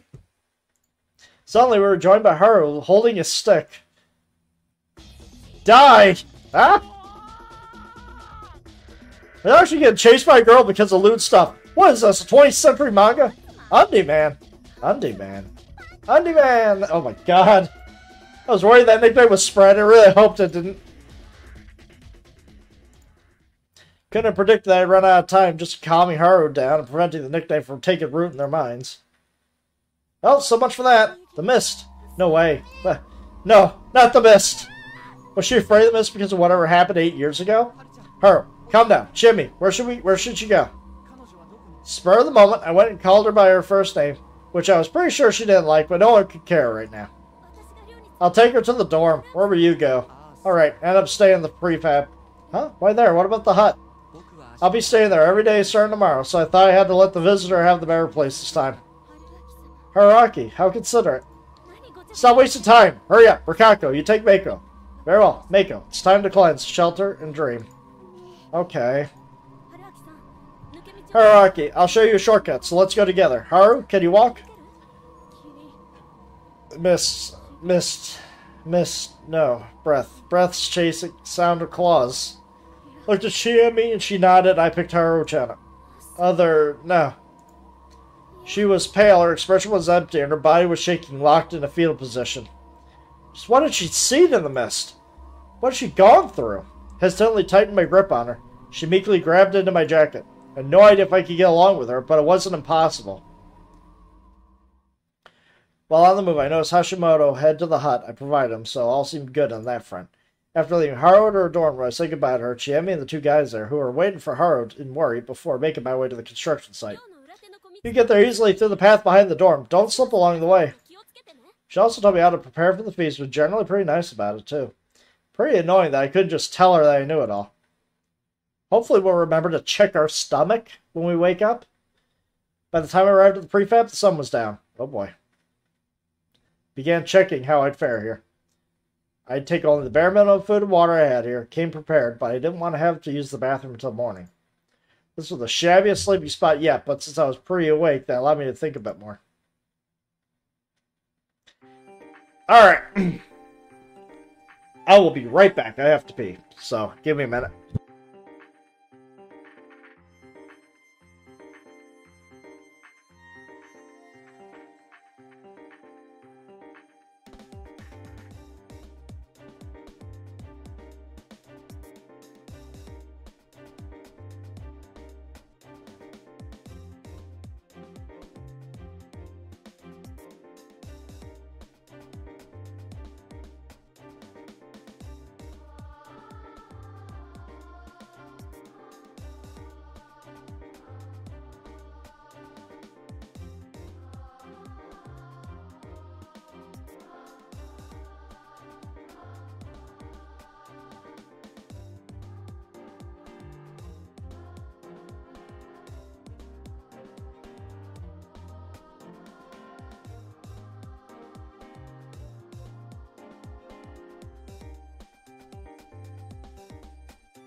Alright. It was time to assess the situation, guys. Here's the situation. Everybody should be sheltered. Everybody. So who the hell is going to die? First of all, two things I had to keep in mind.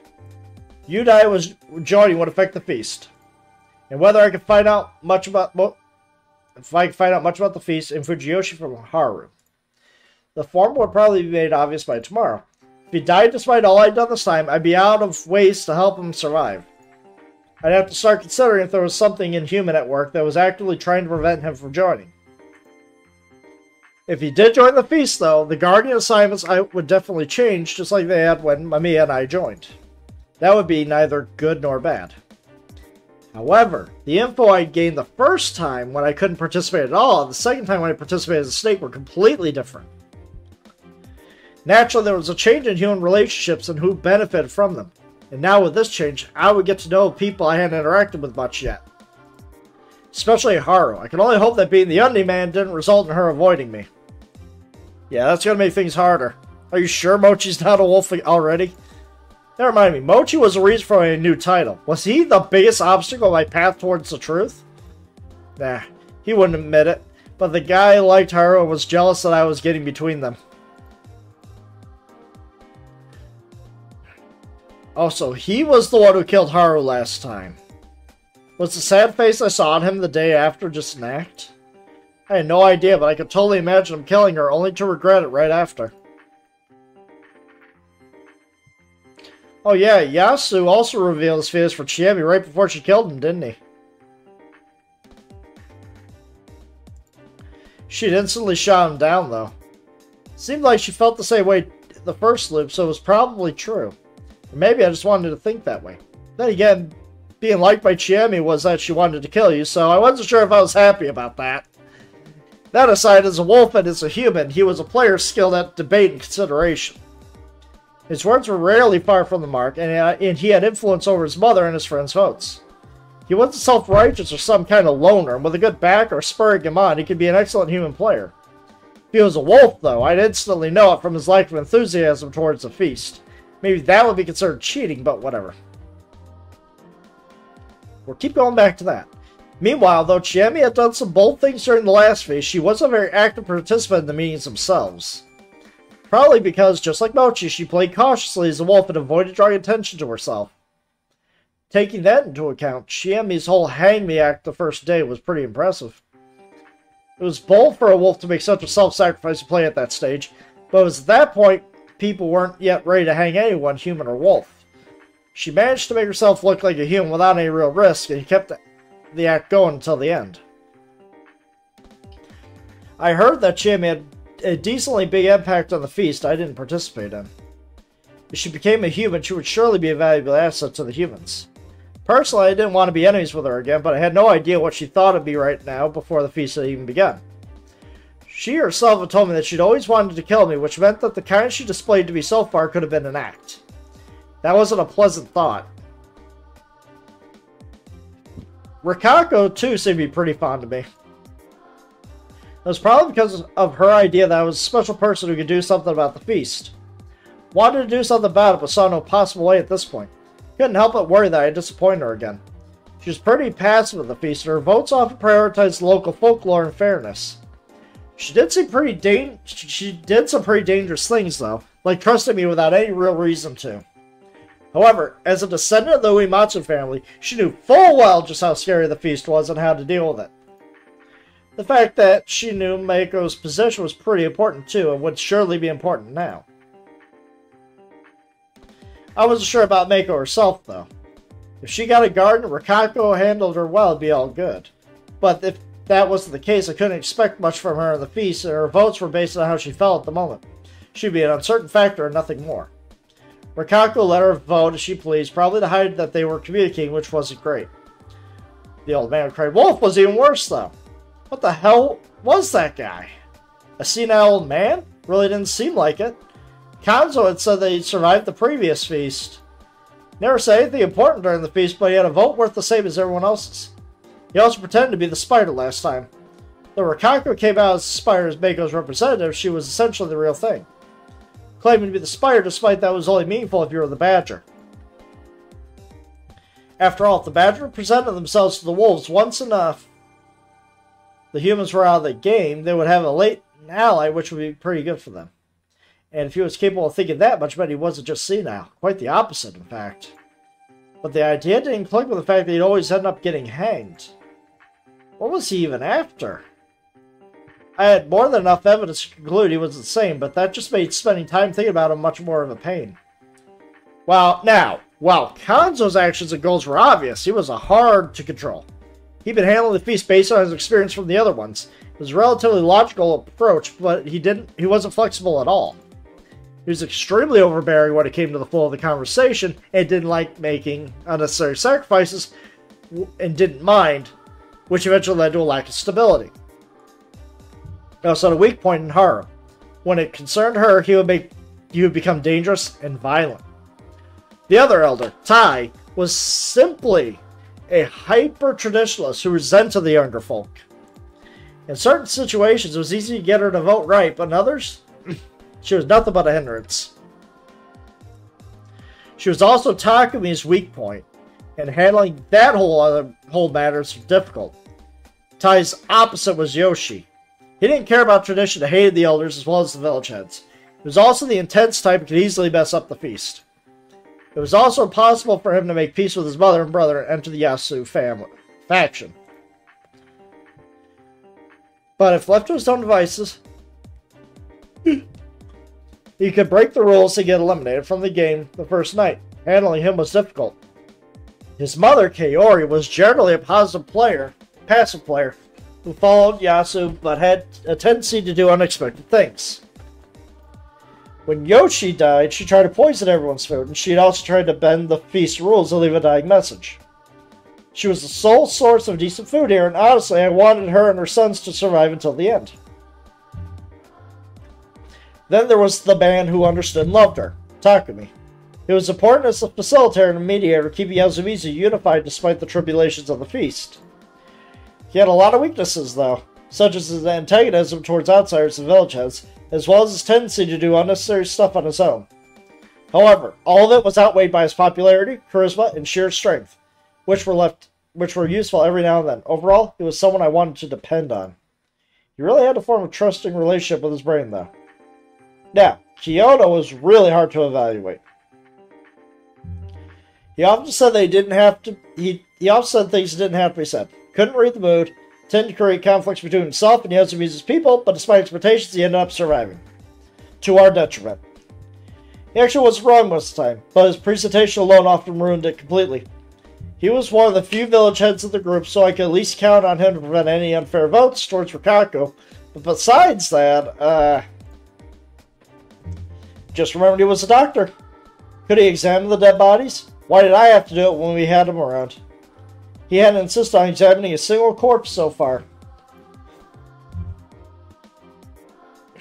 Was he afraid of dead bodies or something? What the hell? That kind of junk wasn't funny in a situation like this.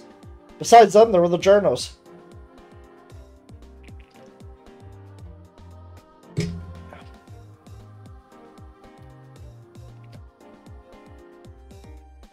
Alright. Mamiya had been pretty much manipulated by Chiemi, so reading her was hard. If she could keep her cool, she could probably make some decent contributions to the feast. I also felt that her knowledge of folklore and her cult would be necessary for my current main goal, finding out the truth. As for Hashimoto, he hadn't survived this night even once so far, so I couldn't say anything about him. However, though first impressions had made him seem like nothing but some fat guy, rude, he did show an impressive capacity for logic and reason.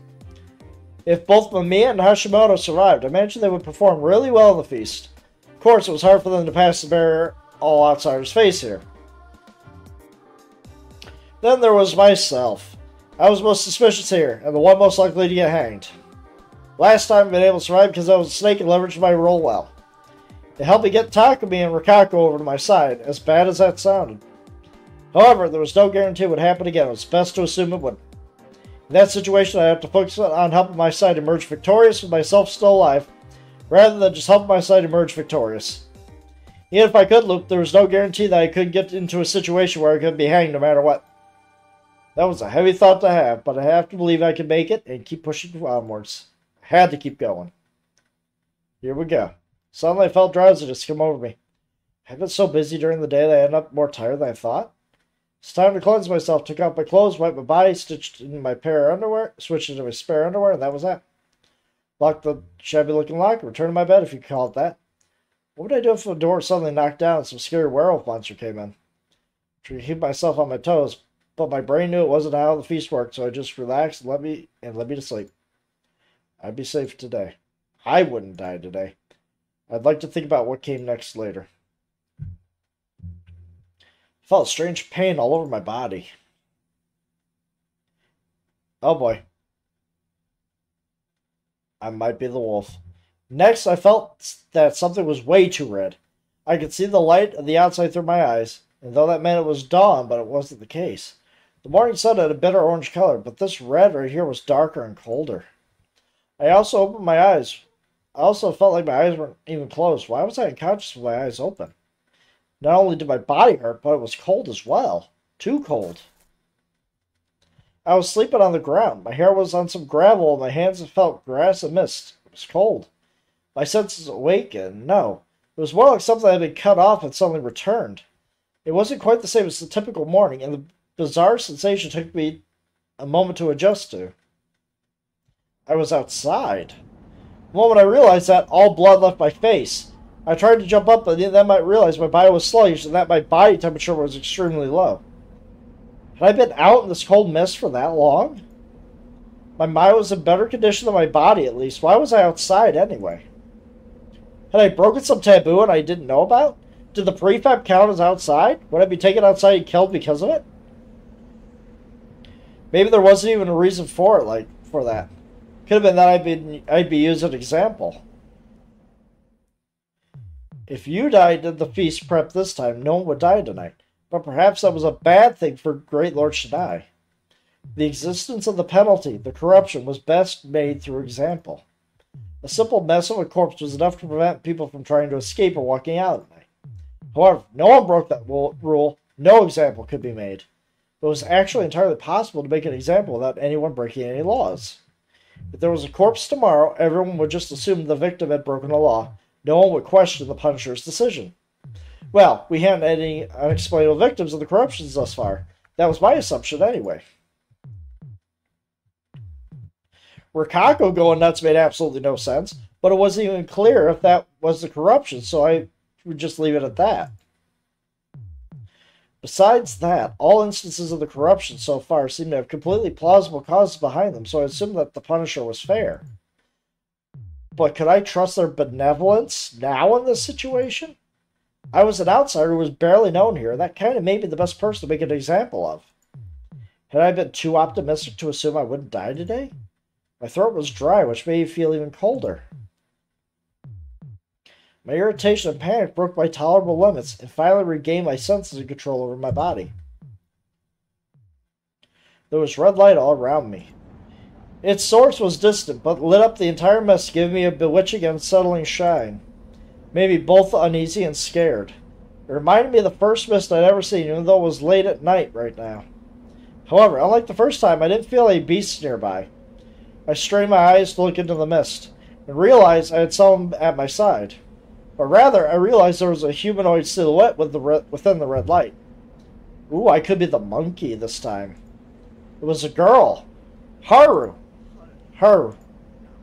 But even as I tried to stand up, I staggered pathetically and collapsed again. I could barely even speak. She noticed me, slowly turned her face towards me, and looked down at me with eyes showing no hint of emotion, thought, or life. She was even smiling a bit. Husaishi. No, I'm a wolf. I heard my name. It surprised me, but I somehow turned the other side and saw Kaori. Her eyes and expression were almost exactly like hers. God is coming. Was I still half asleep? Was this some sort of dream? Why were they here anyway? But if I could actually see the god that Shiemi, Rikako, and Haru talked about, I would accept it in a heartbeat. I turned to the direction that those two were facing. In red misty darkness, saw the outline of a large tree. It was the hanging pine. That meant that this was the graveyard. There were 3 lights, or rather sets of them, within the mist. It took me a moment, but I realized they were eyes. The vague silhouettes seemed human, yet not human at the same time. Was that God? Had they appeared before us? Questions filled my head. My thoughts became dull. My sense of logic froze. My vision contracted. Suddenly, God spoke. Look here. For I would tell ye the true legend. It was like a rumble, but it was definitely a voice. We will now tell you the true legend. I tried to follow what he said. The wolves were not fully dead. Truly, it's mankind that has been dead. It's the humans that are dead. Mankind.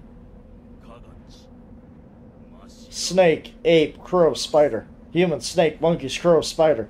All creation is the making of the Yomi. All of them risen up from Yomi. The laws of the mountain says, all creation is to be killed. That they all must be killed. You have been chosen willfully to be the wolves. You were chosen to be the wolves. Make great destruction upon the Yomabito and make pure the mountains and the river. Destroy the Yomabito and purify the mountain and river. A noble gift we've given you. We will give something to you. You shall wear this and cleanse yourself. You must wear it and cleanse yourself. Do this, and the wicked must Do this, and the wicked mist should yield no harm. Do that, and the corrupt mist shall not harm you. By cause of the dark mist. But since the mist is so dense, we should you and ye the brook. We shall also send you the badger.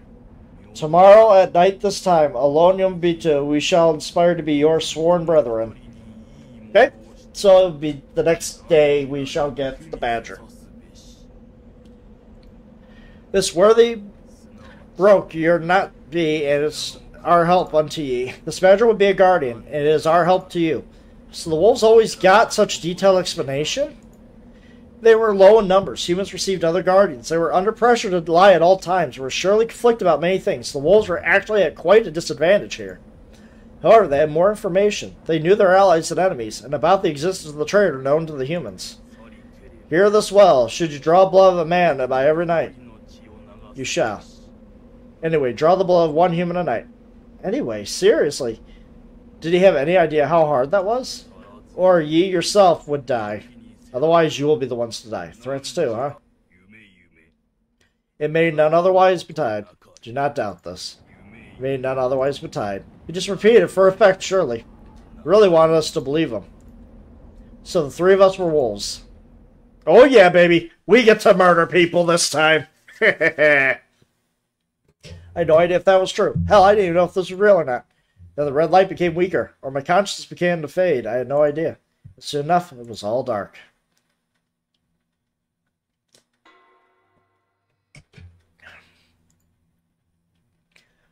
Which could mean that the journalist lady, the necklace that we found on Chiemi, wasn't Chiemi's, like the one that we found. It might have been hers because she died of corruption. But we're protected from the mist. My body hurt. Familiar sensation made me open my eyes slightly. I saw the bright but shabby inside of the prefab. Through the dirty, curtainless window, I saw the mist outside. This was reality, wasn't it? Lifted my upper body, turned a bit, moved my head, pinched my cheek, it all felt real. I had tried to stand, and I could. Looking at my phone, which was about to run out since the place had no electricity, saw the correct date, and it was 8 o'clock. Slept in pretty late. Remembering something. Okay, good. He remembered this time. I lifted the bottom of my shirt and looked at my stomach. What I saw made me freeze. The wolf. The Lord of the Hunt, the wolf, slay all Yombito, cleanse and purify, or die. It wasn't a dream, or was it? Cleanse, purify, dream. At first, we thought the people of Kamafujiyoshi just made it up to make fun of us. But we found out it was true, and we became blessed by Shinai-sama himself. On the day Oji-chan died, he showed up in my dreams and told me about it. Great Lord Shinai told the real story through dreams, making the people of Yasumizu change drastically. They went from those who hunted the wolves to those who hunted humans. It wasn't clear which side was right. I don't even know if there was a right side to this. But I didn't feel much. Didn't get any sort of hatred for the humans or motivation to kill. The first time, Yasu, Tai, and Haru all had that sort of cold, calm anger towards the humans. Last time, Chiemi said she was intent on killing me from the start. As for Mochi, my first impression of him was weird but harmless kid, and that somehow became insane killer. We had our reasons for doing what we did. We had to keep doing it until the end, so stop it with the questions. They're a pain. However, she also said she was struggling and didn't sound like it had anything to do with what she wanted. Regardless of what you were like before, you became a wolf by getting the wolf as your guardian. What was Mamiya-san in that regard? She had worked as a wolf, but was neither. But was either just to survive or because she was urged by Chiemi. There was no zeal or loyalty there, so she ended up being silenced. That meant that the real story only worked for people of Yasumizu. That was the only way things made sense. But if that dreamlike experience was true, then this time the wolves were Haru, Kaori, and I. I had seen them in the mist and red light, and they certainly didn't look right. I wasn't sure if it was actually a matter of sanity, but they just accepted the event as natural. A change born from the real story, an event set up from the start. No, I also had to consider the possibility that this was just a dream, and that me chosen as a wolf had nothing to do with it. I still couldn't be sure if they were the other wolves. I absolutely couldn't just go to the dining hall and ask if they were. I had to wait until tonight. Suddenly, Fusaishi, you okay? Haruaki, you alive? Haruaki? Someone knocked on my door, quickly wiped off the bloody guardian mark on my stomach. It was dry, so it came off easily. Washed my hands in the bucket and unlocked the door. You okay? Haruaki, I'm glad. So Takumi, armed with a farming tool, and Chiemi was happy about my survival. She had tears in her eyes. Yeah, this is different. In fact, she was the same person as that vicious mass murder made it difficult to be happy about this development. If this was an act, this reminded me that she herself had told me I had a bad eye for women. Without any of that, she'd seem really like nothing but a gentle, cute young woman. We carefully walked through the mist. Mrs. actually came. I heard it's a bad sign, is it? How much have you heard, actually? That someone always dies when it comes. Who the hell told that to a damn newcomer? That aside, did someone die? No. No one's dead yet. Good. Has everyone gathered already? Yeah, in the dining hall. Sorry, we came to pick you up pretty late. Everyone's panicking because of the mist. Sorry for making you wait. Of course they come to me last. I was at the bottom of the totem pole here. Despite that, I was a wolf. Crap. How's it supposed to survive Konzo's Can You Just Die today? Hold on. What was I thinking? Was I actually going to fulfill my role as a wolf?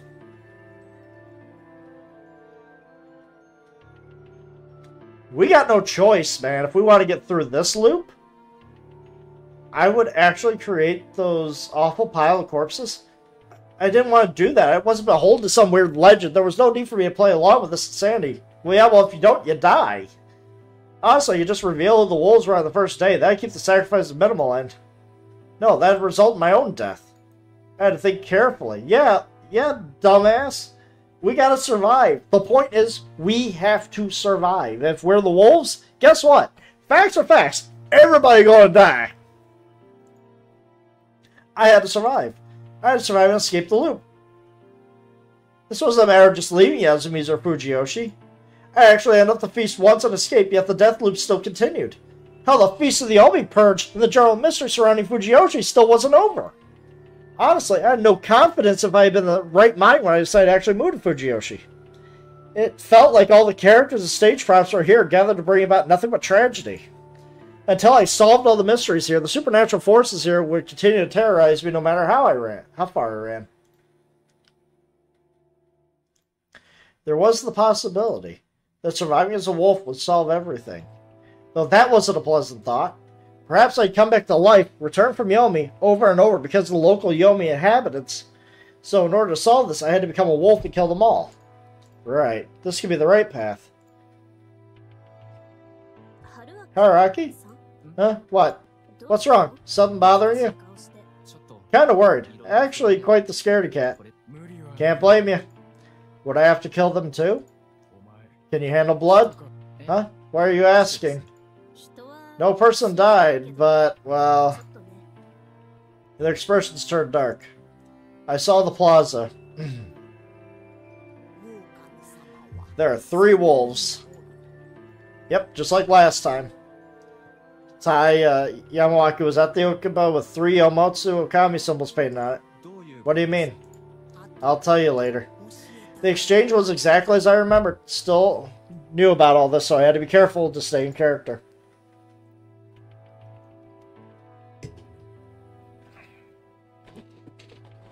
I couldn't forget that just about everyone here had their first feast today.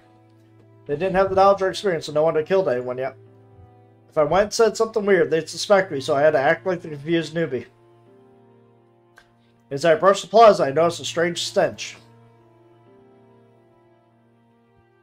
Though it resembled the smell of death I was now intimately familiar with, this one felt more beastly. Just what is that stench? You shouldn't look. I disregarded her warning and headed towards the source of the smell. Huh? There was a pile of corpses in the middle of the plaza, though they weren't human. From what I could tell, they were the remains of mid-sized four-legged beasts. They looked like dogs, but their bodies were in such a terrible shape I wouldn't have been able to tell if they were foxes, tanuki, or wolves instead. Some had their limbs or heads removed, a lot were just cut up really badly. Bloody fur, eyes open so wide you'd think they'd fall out. If I had to guess, there were at least 20 of these in this pile.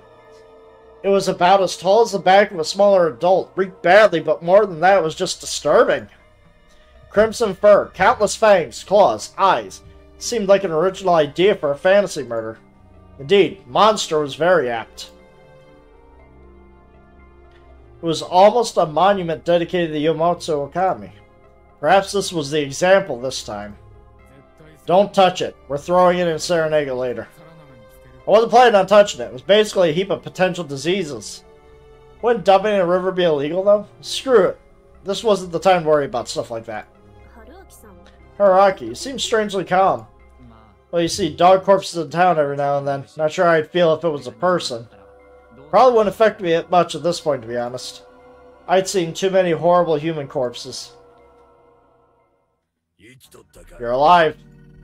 Outside the dining hall, there was Kanzo Makishima, gun in hand. Along with him was Fusaishi. Good morning. And Yodai. At the entrance, there was Mamiya, who was looking uneasy, and Hashimoto, who looked strangely composed. After greeting them, I went inside. Haruaki is okay, too. That's everyone, then. My, what a relief. Looked around, yeah, everyone was here. Total of 16. What a party. At one seat, there was Haru. Her face was pale, and her two friends were seated next to her. It's safe in here. Wanna eat? I just can't. She hated the mist before, but this time it seemed even worse. She also made herself as small as possible and felt like she was averse to their care. It seemed like a mix of her fear of the mist and the rejection of the villagers she has as a badger. Oh, I'd say it's just the greatest scaredy cat here. Scaredy cat. She was always really afraid of all the corruption talk. Maybe she's just scared of getting corrupted. That's why I don't think Haru could kill anyone if she was a wolf. Girl who was afraid of the corruption. It started 8 years ago when she tried to visit Yasumizu when it was covered in mist and saw something that had to be it. The idea, or certainty, that people around her were Yomobito had to scare her pretty badly. Maybe she really was a wolf. Kaori, on the other hand, looked okay. That thought came too soon. A moment later, I heard a crash from behind the counter. I'm so sorry, I'll clean it up. Let me handle it. Hey, I'm supposed to be working here. Sorry for not helping. Without waiting for a response, I hurried behind the counter. There was a broken porcelain on the floor, along with some rice and soup. The same food as the last loop, basically. I already knew what was where in the kitchen, so I wetted a cloth, wrung it out, and started wiping it up. Then I spread out a newspaper and collected the porcelain. Suddenly, I felt something touch my upper arm. I turned around and saw Kaori crouching and staring at the floor with a pale expression. She was shaking. I could tell from her touch there were tears in her eyes, and her half-open mouth made her look like she was about to sob. Look, she was devastated last time one of her sons died. Now she learns that she has to kill both of them. Her whole body was basically saying that she couldn't bear this. This is rough. Kaori isn't feeling too good. Yasu, Yoshi, can you come over? Mom, are you okay? Don't force yourself, Hag. As I helped her get up the stairs, Kaori looked at me with eyes that seemed both pleading and sorrowful. Felt like she was asking if she really had to kill these wonderful children with her own hands. This mission was too much for her to bear, and from what I could tell, she wanted to share the burden with me to make it easier for herself. It was safe to assume that the dreamlike experience had indeed shown me the other wolves. Calm down. Though it seemed pretty conclusive to me, this was just day one. We had the mist, the wolf symbols, and the pile of dog corpses, so it wasn't weird for a sensitive woman to be a bit sick. Even Chiemi and Hisako didn't look so good. The only ones who were clearly okay were Rikako, who looked like a no mask most of the time, and Meiko, who probably had her eyes hidden. So as long as they didn't act any more suspicious, it was all good. I'll serve the food. Mochi, can you get me a bowl from that shelf? Whoa, you already know where everything is? You can call me Mochi, though. I might have been the one in trouble here. I told him to call me a son, and decided that I had to act more ignorant of things. After we ate, I pretended to be busy in the kitchen. Shammy and Rikako looked like they wanted to talk, but I avoided them because I felt like I might accidentally spill the beans on them. Of course, we had to wait until Takumi and the Orbe brothers cleaned up the plaza, and I had tons of things to wash. Last time, the feast began at about 9, but now that Kaori had gone bed for a second time, it had to happen later. It didn't show any signs of starting even at noon, so we all had lunch. We gotta use the shishi. I'll get it up. You can't boil rice in a kettle? Screw it, I'll do it. I got some unexpected help, so I ended up having only to cut veggies and add spice. We ended up with lots of decent rice and pork soup.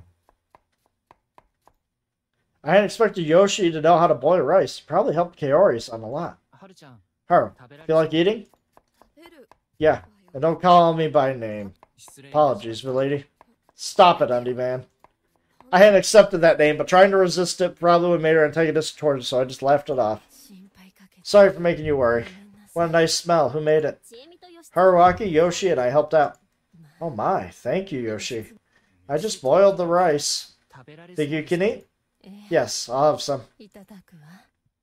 Everyone noticed that her face was pale as before, but no one pointed it out.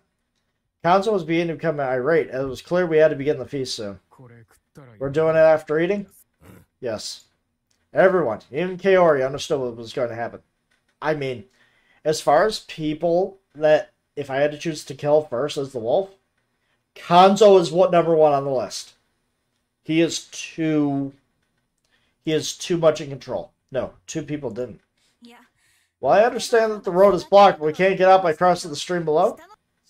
It's dangerous. I understand how I feel, but it might be best just to wait for help. Serizawa just said no one would come. What's going on here? No need to rush it, ma'am. Will you explain it to us? Yes? Yes, I'll tell you about the feast later. Do it now. I don't want to participate in something I know nothing about. Kyucha, no need for that. Hearing them talk made me nervous, but at least they kept everyone on their toes. Was that a bad thing for us wolves? The only thing the humans could do against the wolves was lynch, so we had to keep their motivation to do that to a minimum. Or at least, motivate them to lynch their own. At the very least, that was relatively easy today, when no one had died so far. Kanzo would definitely insist we hang someone, and I had to somehow shoot him down. Of course, I had to avoid standing out in a way that would affect my chances further down the line. It's time. Go to the hall. Although, Kanzo would not... I don't think Kanzo would dare hang his own granddaughter. That could be a point to manipulate him, though. That might be a plot point later on. We all lined up, and the eldest went in first. Joined their hands with their faces. Unique sight, and once again I copied him. Like last time, I ended up at the lower end of the group, but the complete outsiders were below even me. Is this really okay with you? I'd be in the way if I wasn't the one at the end of the group, right? Couldn't give any strong agreement, so I gave him a light, a response. Look at that! He's here, and we're gonna have to kill him somehow. I feel so sad. Busting my ass saving his life. All to figure out I'm gonna have to kill him in the end. What the fuck, man? This game. Keeps you guessing. Tai-san declared the start of the feast, and Rikako handed out some divine sake. Aren't you driving? Won't be for a while. Hashimoto drank 3 full cups without anyone urging him to, and Mamiya griped that he was drinking too much. He also had 3 more helpings to lunch. It was appropriate for someone to decide, so I didn't even commented on it. With him being the first to drink, the rest of us were taken aback. Then Tai-san explained the legend of the feast.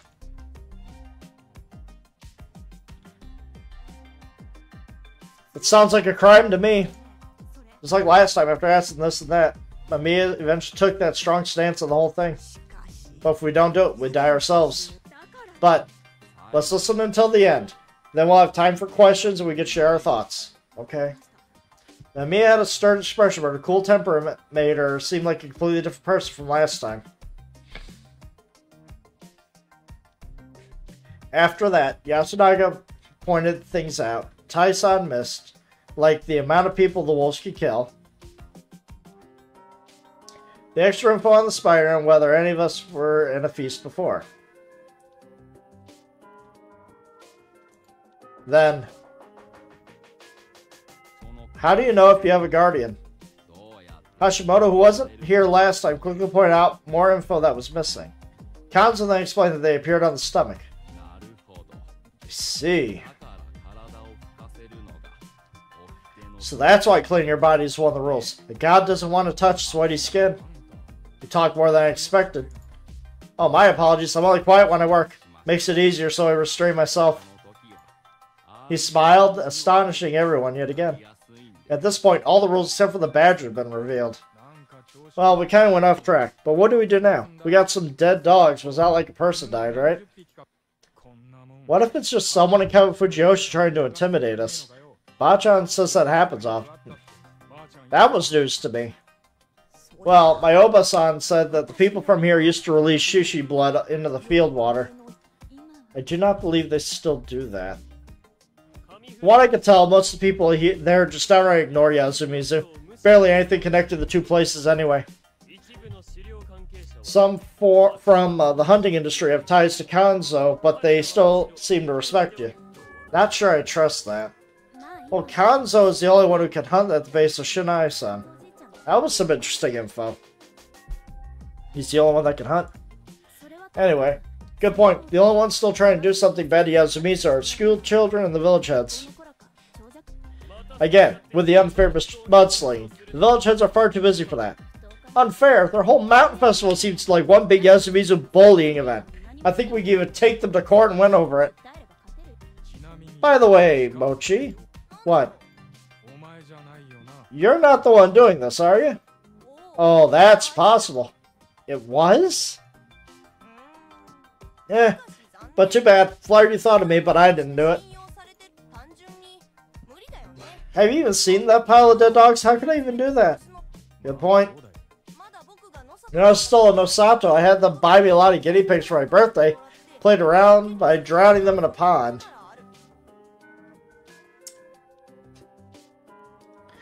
Red flag. Crimson. Huh? What? Sorry, that's just how he is. That's not acceptable behavior, Yasu. You suck. Yeah, I'm not doing it anymore. If you're gonna kill something, make it mice or cockroaches. Yeah, I'll kill tons of mice.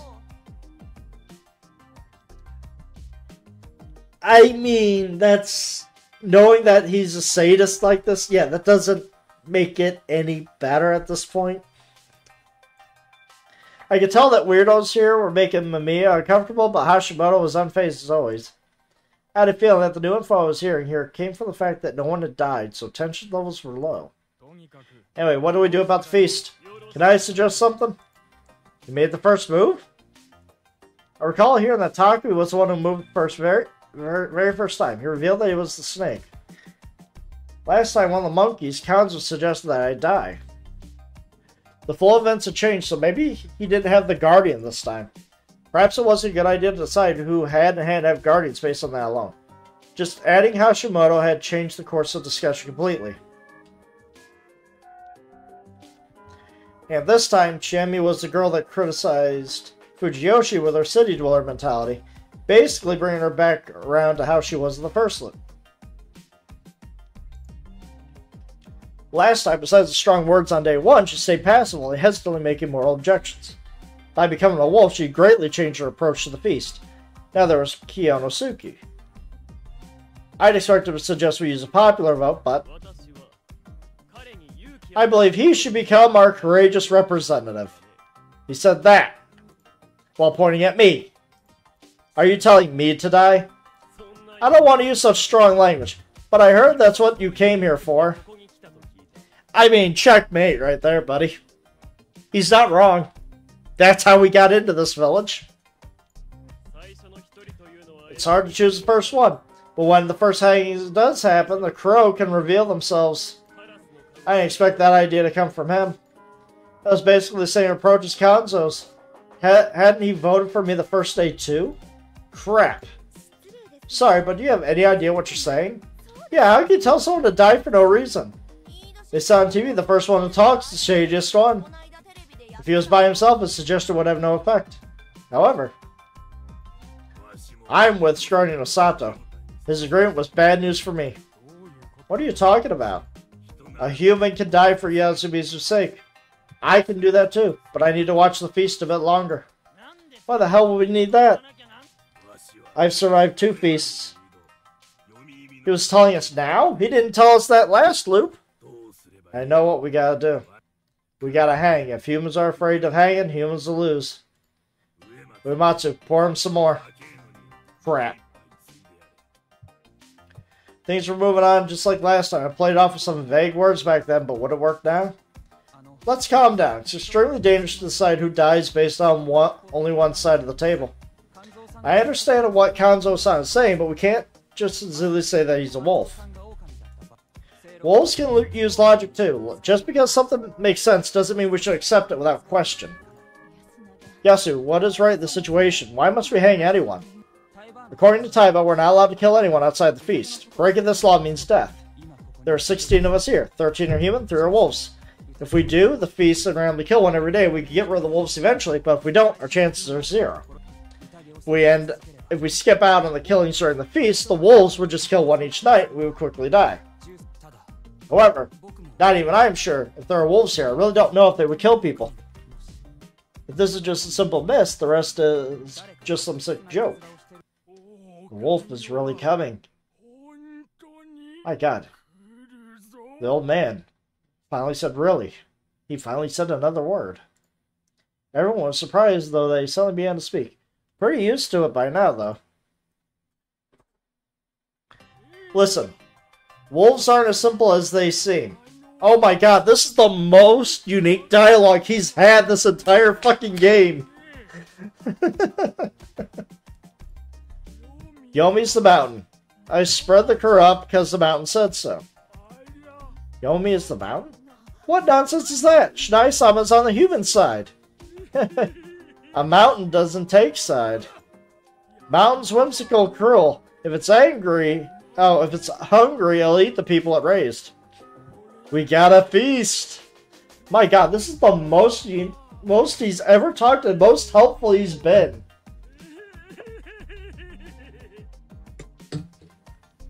Not much he said came to a surprise to me, but I sure didn't expect to hear it from him. I wasn't the only one. The weird way he presented it made most people here uneasy, maybe even scared. Old fart's been in feasts before. He might be senile, but he remembers it. The wolves gotta hang. Excuse me. Everyone looked at me with sharp eyes. How were the people you hanged chosen the previous feasts? We voted. I guess as much. Apparently the popular vote was tradition at this point. And you think we should do that this time too? What about everyone else? My question caused some whispers among the people. Can we really decide like that? Know what you mean. We'd be condemning people to death by popular vote. It's too cruel. Well, there's no better way to choose. We can talk it out. If that doesn't work, we shouldn't hang anyone at all. You think we could reach a consensus like that? There's no way the potential victim would agree. Alright. Anyone who volunteers to die for us, raise our hand. Chiemi had used this to gain everyone's trust. Rikako used this to convey to me that Mako had a guardian. Basically, it was just pure strategy. They didn't need to take the risk this time, they simply wouldn't do it. They meant that it was likely that Mako didn't have a guardian this time. What was I to do here? Thought for a moment and concluded that if I raised my hand here, everyone would gladly hang me. No matter how kind-natured and reasonable they tried to appear, they actually didn't care much about me. Well, it's not that they cared a whole lot about you, they just care more about everybody else than you. You're on the bottom rung. You are the first one they'd throw into the volcano. Chiemi and Rikako would value me more than most, but there was no argument they favored their own. I could totally imagine them prioritizing everyone else and tearfully voting for me. Otherwise, if my fate had already been decided at that point, they would vote for someone else to send them a message or keep them on their toes. Definitely a dangerous situation for me. There was one way that might have been able to save me, though. I could do what I did last time. By sounding like I could be an asset to them, I'd buy time for myself. Finally, I revealed that I had a guardian. I'd have to make sure the real one with said guardian was gone at that point, though. That meant using the time I had to find and kill them. Could I really do it, though? We got no one. You talk big. What about you, though? I can't die yet. Oh, wait. Here's a warning. Those guards should be especially careful. What do you mean? He went on to give the starting warning that those guardians should keep their status hidden. However, it was better to go against that warning when the snake or crow found a wolf or when a fake appeared. And the monkeys were an exception to that. The explanation for the monkeys was the same as last time. The thing about the snake or the crow finding a wolf as well as the appearance of a fake weren't mentioned back then. Those with guardians are likely to be targeted, so it's best for them to be quiet. But there are situations in which it is advantageous to speak up or disadvantageous to keep quiet. The prime examples of these situations are the appearances of fakes, or when someone discovers a wolf. You sure we'll have fakes? No doubt about it. He also went quietly and briefly explained that wolves had to actively lie to win. He also added that humans should avoid lying as much as possible. The only ones who lie in the feast are the wolves. Making that a rule should spare some trouble. That's what I think, Kanzo. What about you? Everyone got it? This was the time. Kanzo and Yasu spent a lot of the beginning last time fighting over the lead, despite both being monkeys. With Haru and Tai-san's death, the one in charge ended up being Takumi. If a calm and collected Takumi ended up assisting Yasu like last time, the wolves would be at a huge disadvantage. Now, if Kanzo ended up in charge and controlled the feast with an iron fist, the order would collapse perhaps to our advantage. However, that increased my chance of getting killed. I had to find a balance. Yes. Nonchalantly yet hesitantly raised an arm. A few others followed my lead. Shiemi, Rikako, Kaori, Yoshi, Kyoto, Takumi, Mamiya, Hashimono, Mochi. Fine with that. He backed down? Yasu and everyone who raised their hands amounted to 12, a clear majority. His polite, calm explanation bore fruit. But was Kanzo the type to back down in a situation like this? But we're hanging wolves by vote. So we had conditions for his agreement. Fine, man, me. Talking ain't getting us anywhere. Hell, all that talk would just get us the same result as the vote, won't it? Well, you have a point. Takumi, what do you think? Alright. This has got to be a joke. The bartering with Yasu had made Takumi agree to something he'd be completely disapproving of. Shiemi realized that she had to accept it, so she gave up on arguing and only complained. Kanzo had a tendency to strong-arm people to get what he wanted, but he was good at it. So we got derailed a bit. We hanging Fusaishi? Things were looking bad for me. Suddenly I got help from where I least expected it. From Haru? Or the old man? Oh. If you ask me, I don't believe we should hang anyone today. Today? I don't think we should do it at all. It's a matter of kill or be killed, I would kill. His tone was calm, but his words were terrifying. I have a wife and 3 daughters waiting for me at home. Miya-san's eyes widened. She must have realized just how serious he was. He did mention that you don't intend to die for your work. Yes, that's why I carefully listened to what everyone here said. And I think that lynching someone first would give the wolves a reason to start killing. It was a general observation that no one argued against, probably because they didn't have a good comeback. I more or less understand the rules now. Can I say something that's on my mind? Thank you. If I'm getting something wrong, you seem to know how things work, so please point it out. Huh? Okay.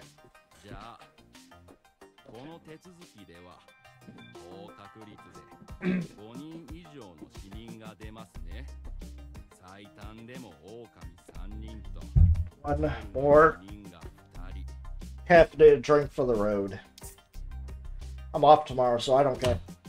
I could be in a coma all day tomorrow. So long as I get laundry done, that's it.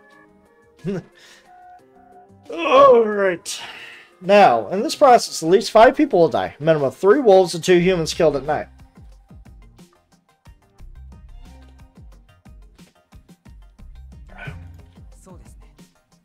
Yes, as long as the spider doesn't protect the human. That means someone will die tonight regardless of whether we lynch someone today. That's not wrong. Well, if we don't hang someone today, the feast will continue without any dead wolves. It's odd. Today's lynches let the crows show themselves, right? It's unlikely that it would be a wolf. Would it really be effective overall? I won't say it would be worthless, but imagine hearing this tomorrow. I am the crow. The one lynched yesterday was a human. Now, if it turns out he was a wolf, we would believe the crow just because no other crow spoke up against him. What would happen then? We would have 14 humans and 2 wolves. The chance of getting a wolf would drop from about 19 to about 14%. From what I see, the end game would be after some people have died, regardless of what happens sooner or later. So I'm not sure we should lynch anyone today without any evidence. Well, you might have a point. That's sophistry. We humans can't win if we don't hang anyone. Yes, but I believe it's worth waiting for just one day. If we lynch someone today, the wolves would realize that they really would get killed, effectively justifying their killings. Now, if they strike first, the humans could unite to avenge the victim. I'll say it again. Someone will definitely die tonight regardless if we lynch someone or not. That is assuming the wolves are serious about this, but that's also assuming the spider doesn't pick the person that we kill. However, lynching today, or lack thereof, would change whether tonight's victim would be considered the wolves' revenge or their vile preemptive attack. Basically, I believe that we can't be strong enough to lynch people until wolves kill someone. Personally, I hope that such restraint would make the wolves hesitate and not kill anyone. Is that possible? No. The wolf is coming. I see. Even so, attacking someone when there's no victim is extremely stressful. I simply believe that sacrificing someone who is most likely human and sowing discord between us is much worse than simply letting someone die at night and unifying us. He had a point. As a general rule, it's disadvantageous for the humans to waste an opportunity to lynch. However, making a preemptive attack when he had limited information and the chance of getting rid of a wolf was low, was extremely risky. Thus, it was a good option to prioritize emotional superiority and unity.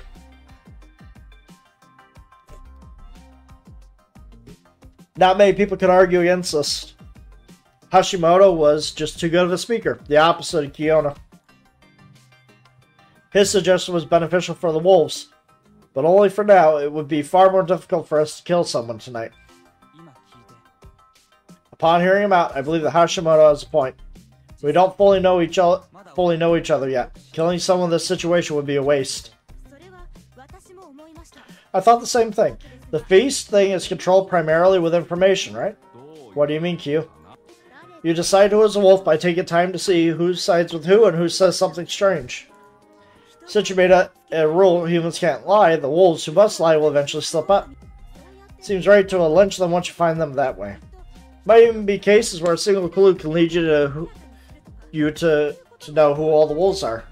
See, detective deduction. Don't know if it would go that well, but by observing what the wolves do and gathering information about them, you can pinpoint someone. Eventually, even avoid having to lynch someone, letting us catch up to them. It's not like we won't learn anything today. The snake will surely find whether someone is human or wolf. That's true. Maybe it's best to skip this day to avoid accidentally killing the snake. He presented the likely disadvantages that could emerge and provided ways to turn them around. It was really effective. Most here didn't want to kill anyone yet, but had to balance out the pros and cons of doing so. They were told that the negatives would be made up for. They had no reason not to cling to that. Crap, I fell silent. Silent people were considered to be the passive accomplices to the wolves. I had to say something. That does seem effective. There's another thing to keep in mind. What would that be? The wolves would definitely prioritize killing the ones with guardians, right? But if we lynch someone today, you would lower the amount of options for them to choose from. Now, if the potential victim of the lynching ended up being one with a guardian, they would have no choice but to reveal it. Since humans can't lie and wolves know each other, they would instantly know if the one claiming to have a guardian was telling the truth. But at this point, there's no benefit for those with guardians to come out. None of them have used their powers to gain any info. Why? And they would only die to the wolves. Yes, yeah, that is true. Of course, it's not likely you would land a guardian, but if you hang humans, you would also lower the number of targets for the wolves. Currently 13 non-wolves, taking out one away would leave 12. Wolves would choose one of them. The lower number, the higher the chance they hit one with a guardian. Starting to think that hanging on the first day does more harm than good. I actually thought this way handling the wolves was good for the humans. From what I could tell, Kaori and Haru would be found out sooner than later. And by looping, I was generally a scumbag, so I wasn't shaken by the situations they were. But my situation wasn't exactly solid. I could fall into traps set by humans too. What do you think, Takumi? I don't like that we're continuing on like the wolves will definitely kill someone. But I can understand not killing if we're not getting killed ourselves. Old man? The wolves will kill. Maybe, but still. But I get what the big guy's saying. What? Vote on whether we hang someone today. That'll do. Uematsu, record. Very well. Oh, I forgot. Huh? You said that the monkeys don't have a reason not to reveal themselves, right? Yeah. They can assure one other person's legitimacy, which makes them a hard target to fake. They have no powers, which makes them unpopular targets. I see. With that in mind, I am a monkey. As for the other monkey, the letters were unclear and hard to read, but something to sign. Yeah. I'm Chikamochi Kamoshida. I'm the monkey. I am the monkey. You're the monkey again, Mochi. I am. Stop that. I see, so you're a monkey. Pure relief. Yasu was glad that his best friend was definitely not a wolf. Such behavior was a good way to guess whether someone was a wolf or not. Reactions were important. Huh. Guess that confirms that this Hashimoto isn't a wolf acting friendly. Can we start the vote? Gotta decide if we're lynching or not. No. We're deciding if we're hanging today or wait until someone dies. Once they do, we're hanging people no matter what. Swear it. Yeah. Well, I guess it makes sense. We can't just let them kill us and do nothing. Taiba, you ready? Yes. No one has objections? I'm okay with it. With what? No more counter arguments, we began the vote. Results came quick. The only ones who voted to hang were the old wolf guy and Kanzo. Everyone else chose to wait, so we didn't hang anyone. Beautiful. The dining hall was a much more pleasant place than it was in the morning. Yasumi's was a place full of decent people who readily accepted the idea they wouldn't have to kill anyone today. The same applied to the wolves, or so I thought, but they didn't look so good. That's an interesting science. You been to the seminars? Yes, they're led by Kimiyoshi-sensei. Kimiyoshi? I'm pretty sure a Japanese person I met in Lasha was a college lecturer with that name.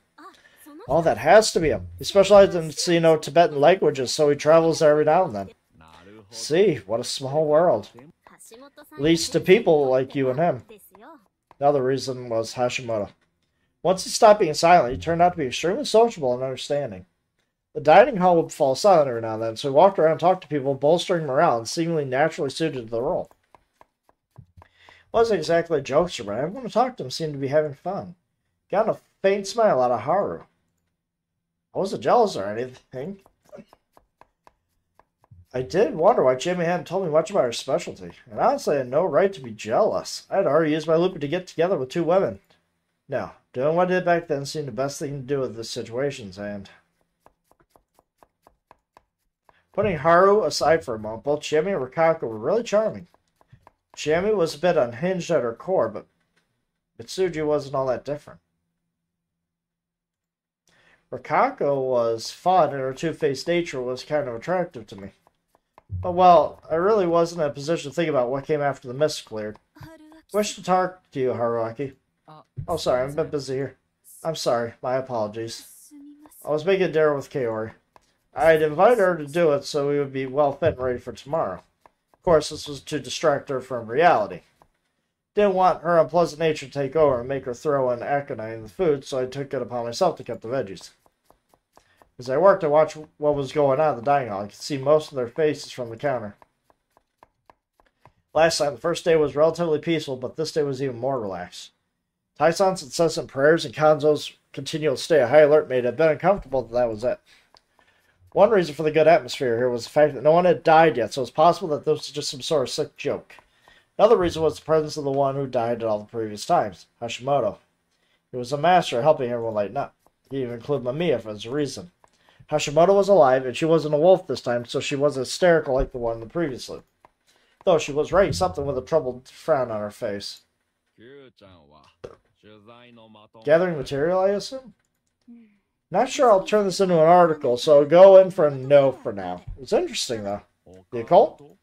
Yeah, I just thought the local story doesn't seem very Japanese. Oh, I'm a bit interested in that. Can I even talk about this? Well, my take on local legends upset you?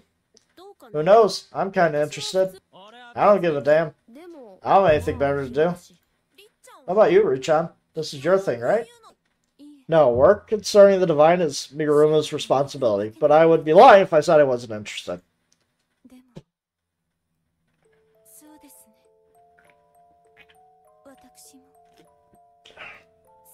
Alright, so things were going just like they had last time. Everyone was interested in what she had to say, and she revealed her knowledge about god-slaying and servant worship. Susanoo, meeting Orochi, Aesop's Fables, Yomatsu Okami, aka Izanami. Then Tai-san became a set just like last time. The only difference was that I wasn't involved in the conversation. Okay, let's leave it at that. Though there's something that has me curious. I want you to tell me about the song that's sung here. Oh, she herself mentioned it, huh? Led to just about the same words as last time. Mamiya pointed out how the lyrics had a lot to do with the feast. She began questioning the parts she didn't understand, such as the badger, and Kiyono Tsukushi, among others, answered her. Interesting, but strange that the badger disappeared. I wonder why. The thing I pointed out last time was now pointed out by Hashimoto. He and Mamiya continued examining the relationship between prayer to Shinai and the feast. Tai-san mentioned that the badger was a servant of the Okami, and there was a statue of the Shinai shrine. She also talked about the late Gen-san's words, the badger's waiting for the Okami-sama to return. I have a bad feeling about this. What if there's a badger among us? He raised the same suspicion as I had. If Makishima participated in the previous feast, then this Gen-san must have been there too. They had a badger there, and they might have left that as an indirect warning. Come on, Hashimoto, that's just a guess, right? I guess there's no conclusive evidence. Now it was time for something new. Okami, Yomatsu Okami, great god. Hashimoto, I think I realized something amazing. I'm listening. This might feel abrupt, but do any of you know the origin of the name Shinai? Should be curious about this in Kamafujiyoshi too. What of it, though? I heard that Mount Shinai is officially Mount Sarunashi. Saru probably became Saru, while Nashi became Nashi.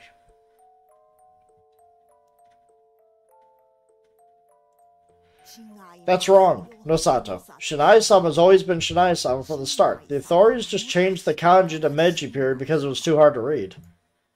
The other way around, eh? So it's always Shinai. Yamawaki, do you know where it comes from? I don't. It's probably a kanji trick. Mamiya ripped out a page from her notepad and put it on the table. Shinai. The Nai kanji is made up of kanji for big and show. She wrote down the relevant kanji. When you switch them around, she then wrote down the kanji for big and then show to the right to shin to the right. The result was that. To the left side kanji for God, there's a radical for show, and there's a more obvious old form. This means that the result is Okami, great God. Shinai-sama equals Okami-sama. Isn't that the intention? What? Pure nonsense. Tai-san shouted hysterically. You could hear her in her voice as she was shaken up. Of course she would be. According to Yazumi's legend, the humans and servants killed the wolves, the Okami. However, it reinforced my theory.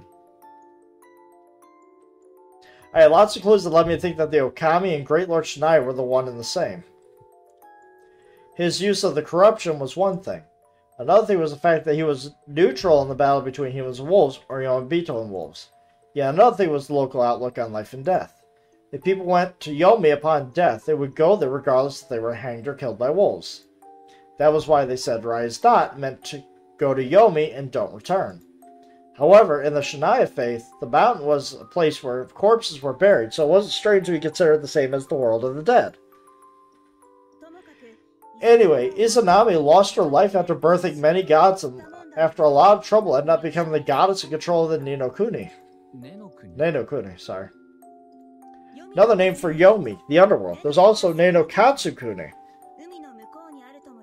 Katatsu, sorry. And some say it's somewhere beyond the sea, while others think that Nenokuni is just a place within Yomi. Maybe I was reading this too deeply, but Nenokuni, country of roots, gives me an image of the underground of a tree-covered mountain. Wait. Sure that's not a stretch? What's the point of hiding the great god side of Okami anyway?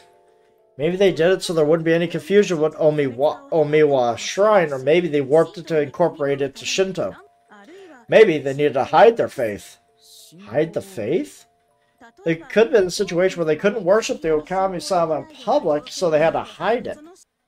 They might protect the faith by making it change shape, like how during the Edo ban on Christianity, early Japanese Christian worship Maria Kannon said. Also, it's not unusual for a god's main servant to be confused for the god himself. This might not sit well with some of you, but legends and myths can change, not just through borrowing aspects from other legends and myths, but also through political events. There was a time when myths and governments were closely tied, so myths had to change whenever politics did. If settlements emerged, their gods would marry, while gods in place that annexed their war would become the conquerors, gods, servants, or demons. Or maybe they'd merge separate gods into one. The people shaped them according to the power balance of their day. That's why powerful gods and devils have many other names, forms, and incarnations. These are remnants of long-forgotten faiths. The legends and myths that have lived through the stage survived through countless such exchanges. Of course, they would have contradictions. With that in mind, if you look at it in that perspective, being a prayer to Shania-san changes a lot. Though I don't know the truth, of course. After all, the song doesn't mention anything about wolves or guardians being opposed to each other. That was true. Now, if Okami or Shinai was still on good servant master terms with the 4, no 5 guardians, perhaps he gave the people the powers of the guardians, used the song to inspire them to fight Yomibito, in other words, among themselves. She went that far? With this audience?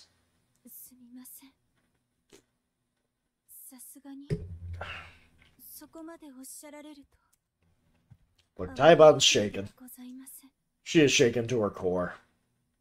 Everything she's known has been a lie.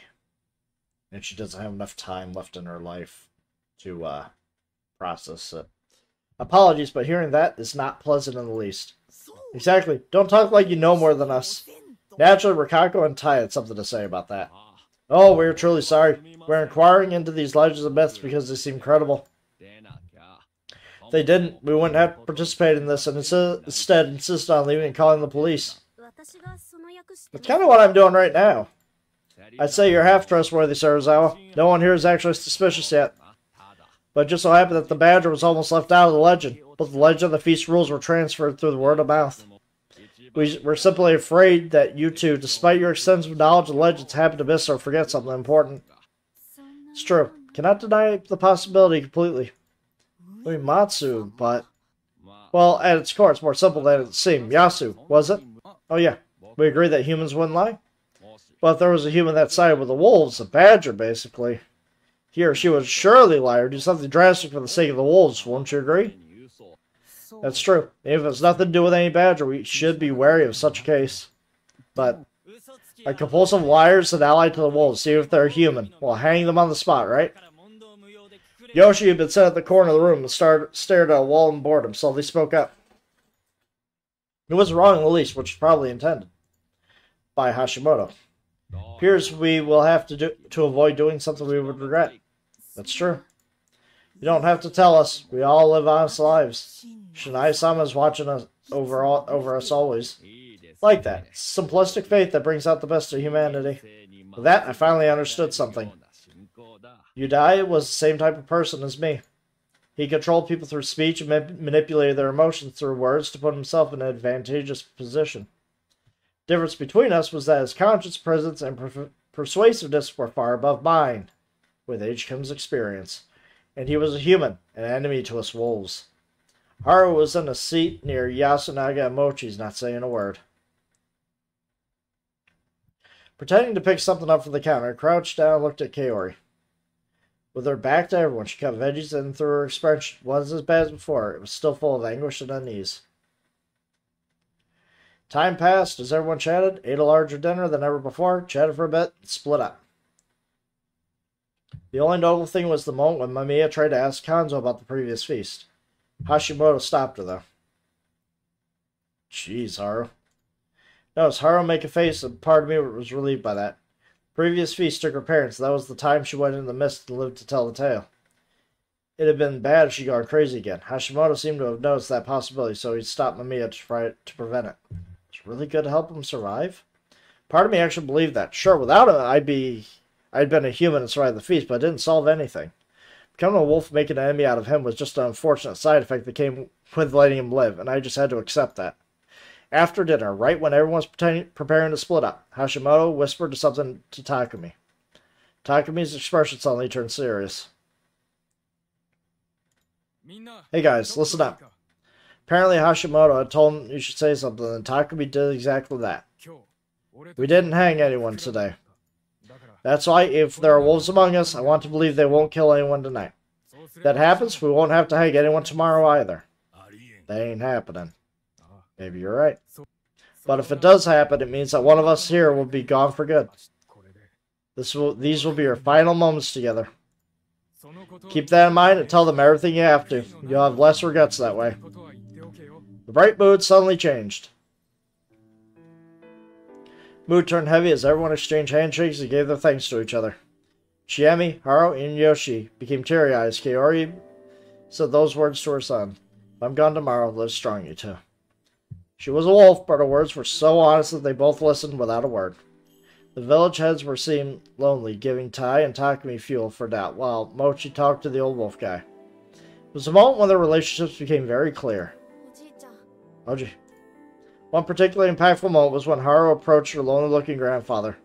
Her eyes were still red from her goodbyes to Yasu and Mochi. Mochi, if I don't wake up tomorrow, ain't happening. For a moment, it looked like he knew what she was, but then, no way. You yourself said wolves will kill. Are you trying to be nice to me by lying to me alone? Kanzo didn't know how to respond. Rarity for him. I don't need that, so just listen. If I die, try not to drink too much, even if I'm not here. Her. Kanzo slowly extended his hand to her, but it was too late. Haru had already turned around. A grandfather and granddaughter, both awkwardly beyond belief. After watching their exchange, I was actually relieved that Haru didn't say anything she shouldn't have. Maybe question my own humanity again. Yasu must have been in a similar state of mind the first time. Feeling sympathy for the first wolf I encountered, I gave Chiemi, who had approached to give her goodbyes to me, some half-hearted nice words. I'd done the same for Rikako, who'd finished the exchange with a silent but resolute farewell. I'll forgive you for what happened during the day. Don't want to leave any regrets floating around if we don't meet tomorrow, huh? Yeah. That was that with Haru. The disgrace of my name was cleared, and she now neither disliked nor liked me. Sorry for taking your time. Good night, people. Takumi nonchalantly concluded the event. Everyone silently began leaving the dining hall. Let me come back too, Fusaishi. We were done with the afternoon cleanup, so I had no reason to stay behind. I didn't sense anyone in the mist, but that was because I just couldn't, not because there was no one there. Everyone was probably using this as a chance to have secret talks they couldn't, or just silently listening for those. Probably a good idea to thank them. Heard someone's voices near the stairs of the dorm. Mamiya was talking to Hashimoto right where she died last time. How serious are they? Completely, I would say. That means we'll be killed if we act suspicious. Like every journalist knows, scariest things in the world are human. Yeah, even in occult matters. If someone dies and there's proof, it's always done by humans. Excuse me? I considered eavesdropping, but it might have been bad if they noticed, so I called out. Fusaishi, you scared me. I'm sorry, Hashimoto. Thank you for what you did today. I did something? If things continued like they did, I would have been killed. Oh. Well, if that happened, we would have surely been next. That's true, but really, thank you. No need for that. You helped us when the mist came, so let's consider it even. Okay, but is it really bad to walk around at night? Seems like a good time to escape. I suggested that too. I don't think it's a good idea. Never seen a mist so dense. You get lost if you went to the mountain at night. Might be small, but still dangerous.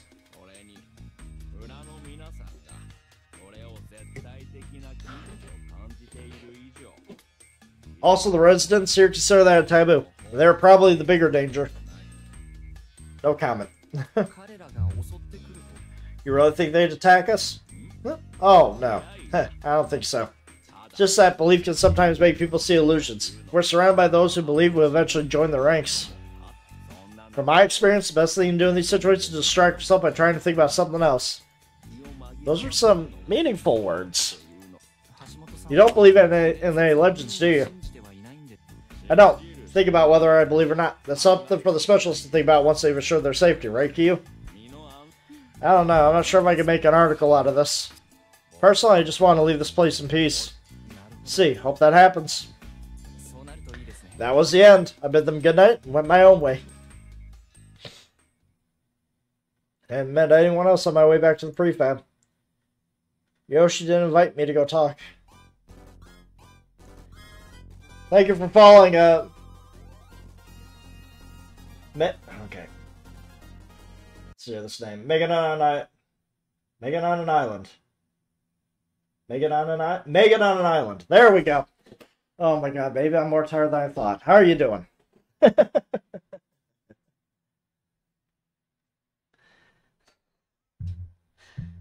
Oh man. Working way too hard this week. Yoshi didn't invite me to go out at night, and neither did Shimmy or Rikako visit to have a talk. They're probably satisfied with the goodbyes in the dining hall. Everyone used to struggle at this time because they hadn't felt like they'd done anything they had to. Done everything they had to. This time was different, though. Everyone was calmly waiting for the wolves to strike, fully ready for it. The humans were in perfect mental state. There was nothing for them to worry about. It was because of Hashimoto.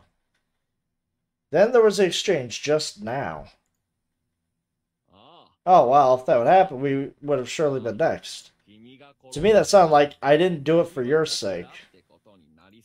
No need for that. You helped us with the miss game, so let's consider it even. That was like you sure helped us at a strange time, huh? You seemed reasonably suspicious of me. Uh-oh. I'm getting more accusatory here. Was I just overthinking it? No, that would be overly optimistic. It's clear to me that he'd make it the past first day better than anyone so far, even myself. If he was that talented, he must have already analyzed the situation and noticed that something was strange.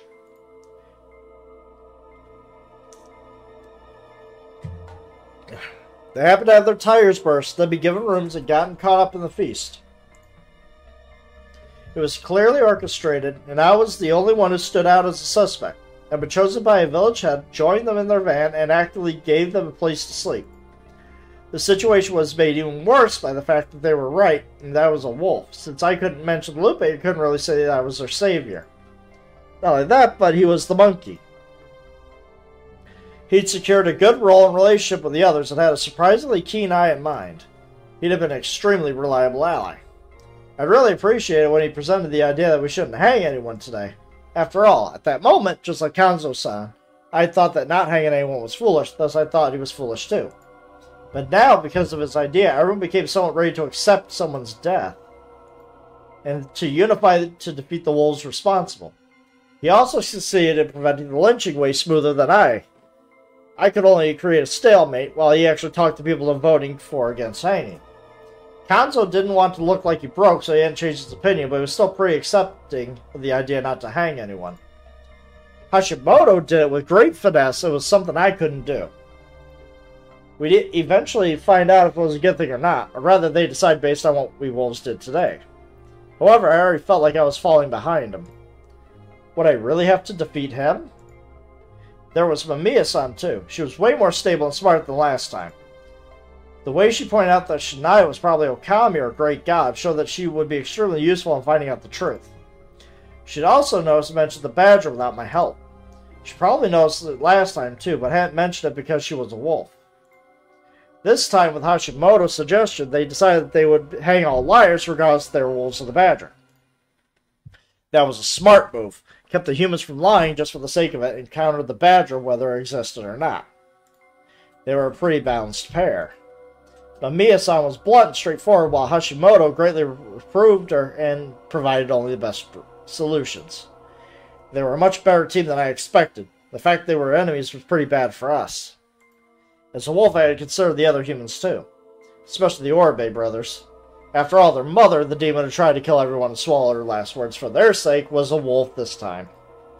If I didn't go about this the right way, I would be the one to die.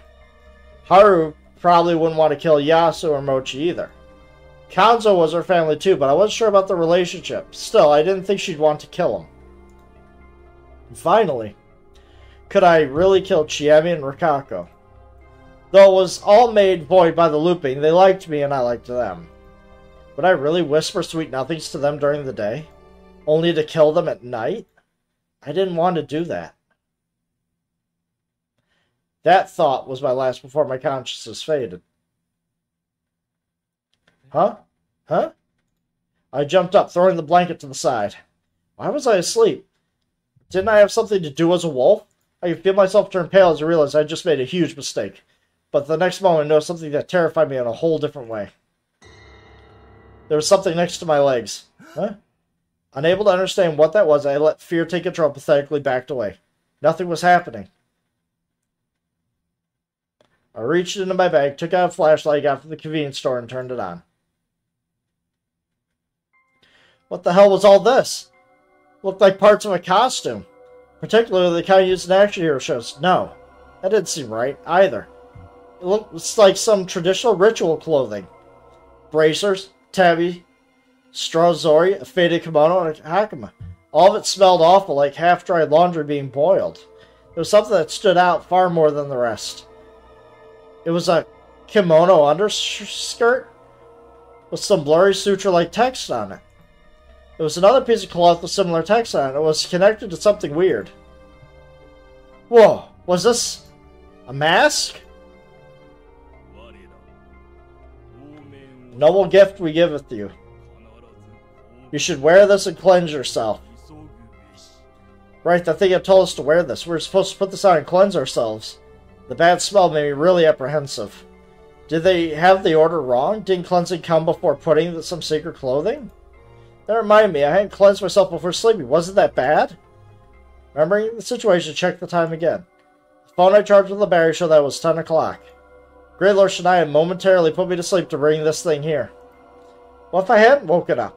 Man, were they treading a fine line here. That aside, I was basically being told to put this on and go outside. Gather my resolve. Was this good enough? Though the lighting here was poor, there were fewer pieces than I thought, so I could put it on without much trouble.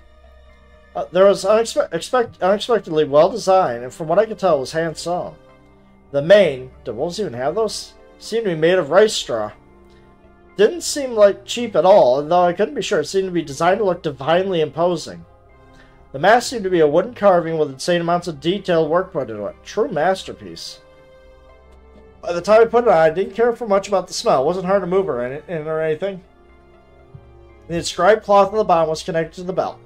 Put it on like it was a traditional grass skirt, and it wasn't a big hindrance for running or anything else. The cloth connected the mask and hid the face like some kind of stagehand's clothing, and I could only see a head through the gaps between them. The wolf-like mask was simply resting on my forehead.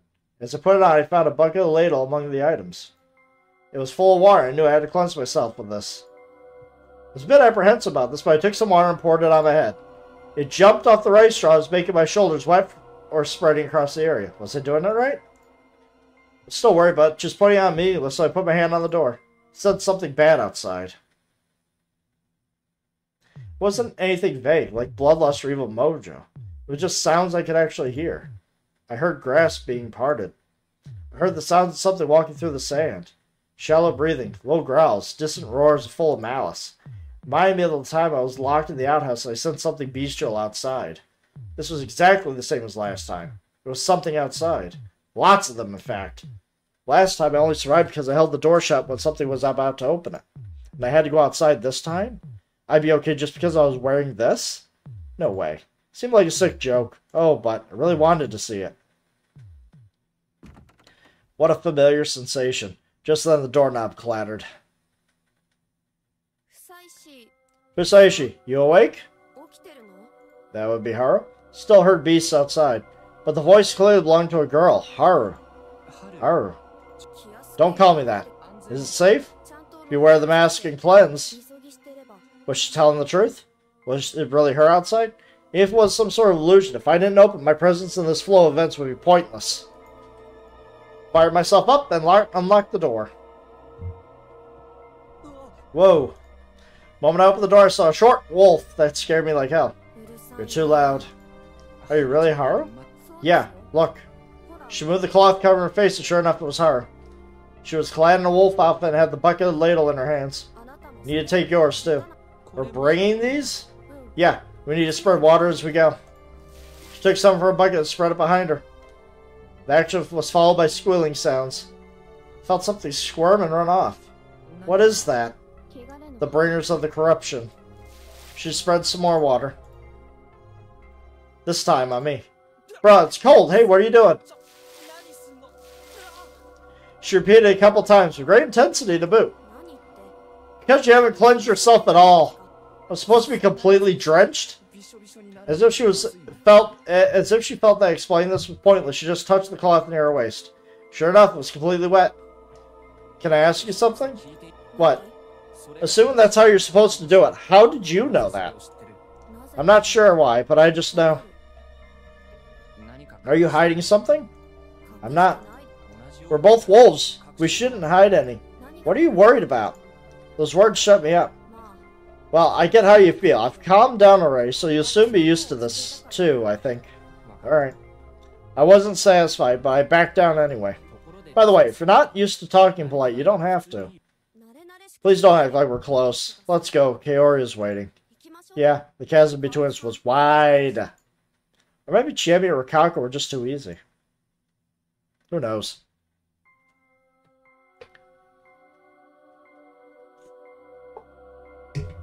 Apparently, Haru would walk through the mist without any light. Took out my small flashlight. What's that? It's so cool. And it was met with a weird reaction. You can have it. I have another one. Prepared them in case I end up running away with someone at night. Sure as hell I expect to be a wolf, though. Whoa, really? Yeah, it's dangerous in the dark. How'd you get to me anyway? I know Yasumizu's path by heart. Made sense. It's dangerous regardless, though, so I just gave her one and showed her how to use it. Just make sure no one knows about it. It'd be really bad for us to find out we walked around at night. That's true. Alright. She spread some water again and put the ladle back and took the flashlight. You spread the water now. She led me through the dark path. You could barely see anything, but I did sense something bestial in the darkness. Clearly hostile towards us, several of them were surrounding us from a distance. However, they didn't come any closer. They also backed away if I spread some water. The flashlight could barely make it through the mist, so it didn't help to see anything in the distance. Pretty useless to be honest, but Haru seemed to like it. She also swung around like a sword, rather a lightsaber. What were these bringers of corruption anyway? Actual Japanese wolves, perhaps? Every now and then I saw eyes light up in the mist. Besides, I also heard growls and sounds of something stepping in the sand. Dogs, right? That had to be it. Yasumizu was clearly full of dogs right now. That expression made it seem adorable. But, seriously? No way. If my assumption was right, this situation was way scarier than simple supernatural phenomenon. I continued spraying water. Too much of it, all the way there. Fusaishi. Wolf of the same stature as Kaori stood from the chair in the dining hall. It was very surreal.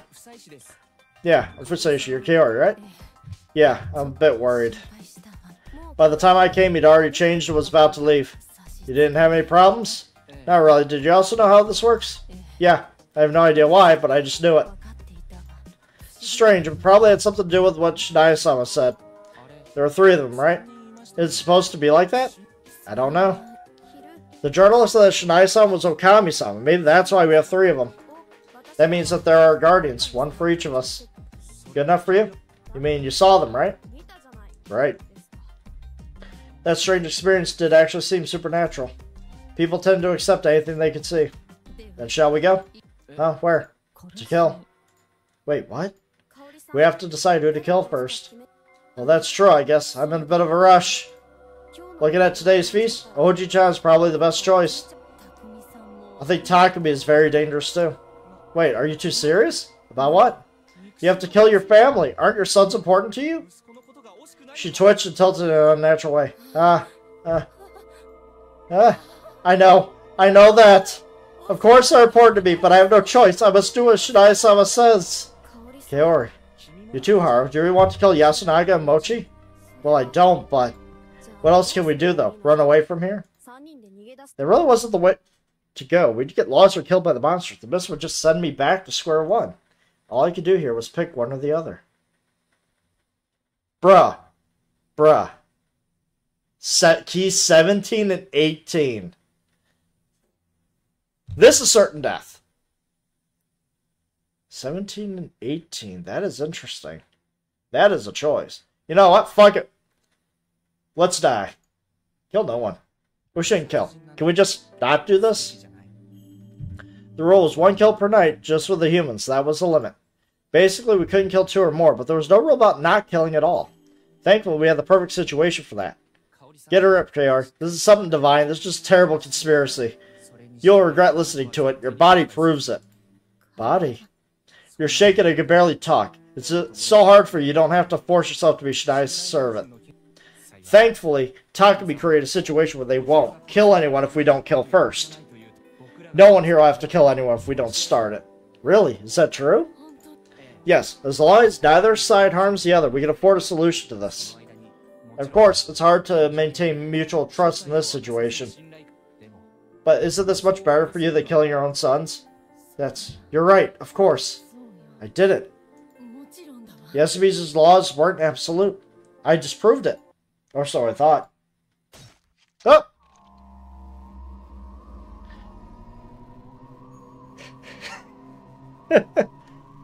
I felt a light impact on my side, and when blood started pouring out, I thought I was living in some sick joke. A moment later, my consciousness quickly began to fade, making me once again realize that death could come out of nowhere. As I collapsed on my back, my eyes met with those of the smallest wolf, Haru. Even though through the cloth, I could tell they were cold, stern, and full of disgust and hatred for a powerless vermin.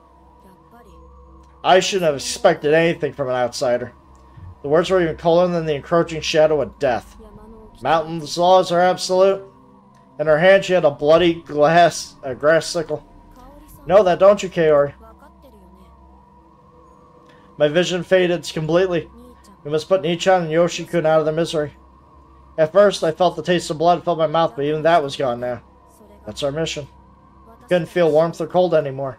No, I won't! Alright, then die. Stopped hearing whatever they were up to as my consciousness faded. I realized I failed. Damn, I didn't even die to the corruption.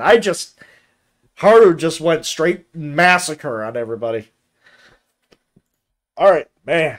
The wolves this time were just awful. I got cursed with the wrong wolves. Oh! 18. Irrational Purge.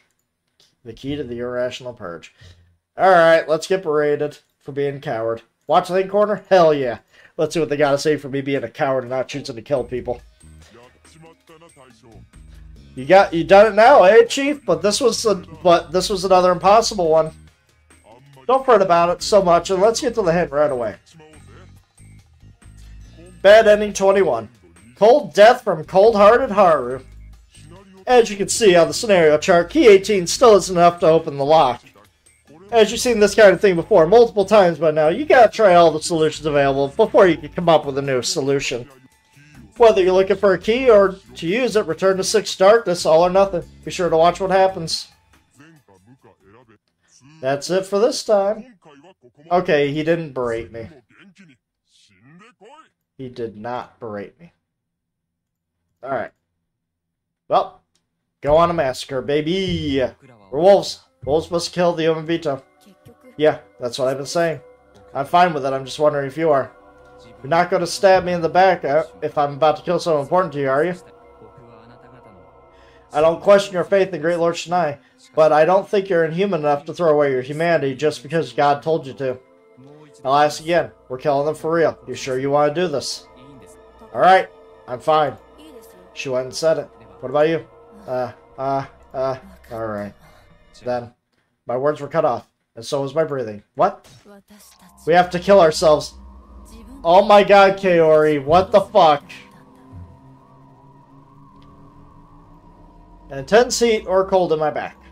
Then we would rise from Yomi, and I'd get to see them again. Then the sensation was pulled out of my body, began to feel my life leave me.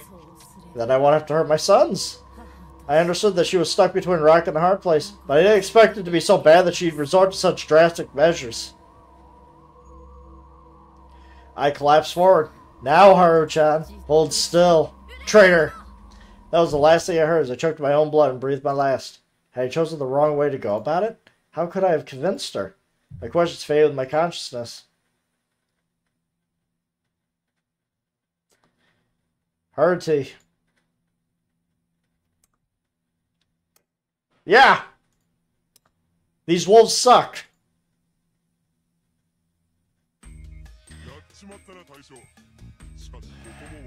You've done it now, eh, Chief? But this was a really unreasonable one. You don't have to fret over it, so I'll give you your hint. It really wasn't reasonable. Swift maternal death. As you can see on the scenario chart, 17 isn't up and open to lock. Okay. Okay, yeah, it's the same. So, yeah. Trick them. Do I want to trick them? Honestly, Haru and I could just kill Kaori and just be done with it. Trick them. If I insisted on killing, the mother snapped, and if I insisted on not killing, it was the girl. That experience made it impossible for me to choose either. Locals could have at least had the decency to harbor the same kind of madness. If I continue this with little tricks, it'd lead to problems in the future. And I also wanted to find a scenario in which I didn't die. Thus, I decided to spend timeline fulfilling the role of the wolf. Got no choice, really. Also, it seemed easier to create a full fanatic out of a doubter than to create an unwavering zealot. I had to make Kaori kill her sons. For that, I needed a good story. I'm not sure if you will believe me. She needed a story that could match absurd legends. But I actually came here to save this village. It had to be like entertainment. It seemed like fiction. It's not like something Rikako would like. Excuse me? To save us. They lended an ear to me. I had it in the bag now. You might not believe this, but I can see things most people can't. This power gave me some trouble, but now I use it to solve certain problems. Then what was that about giving up on life? A lie. A young man seeking death is showing sympathy in rural areas. I often need to blend in on my jobs. This time it came on the request of someone from Kami Fujiyoshi. Who? A village head? Yes, and I can't say who, though. I was told to investigate the supernatural phenomenon in Yasumizu. I infiltrated Yasumizu, and sure enough, everyone is barely human. Kaori gasped. None of them know it. The boundary between Yasumizu and the afterlife is indistinct, so neither you nor they realize it. But right now that the mist is here, the false peace is over, and now we must fight those who fell to Yomi. That's what the mountain god, Great Lord Shinai, desires. Last night, we saw what the wolf-faced gods want. Why is this happening? The truth was less important than the ties to the real story.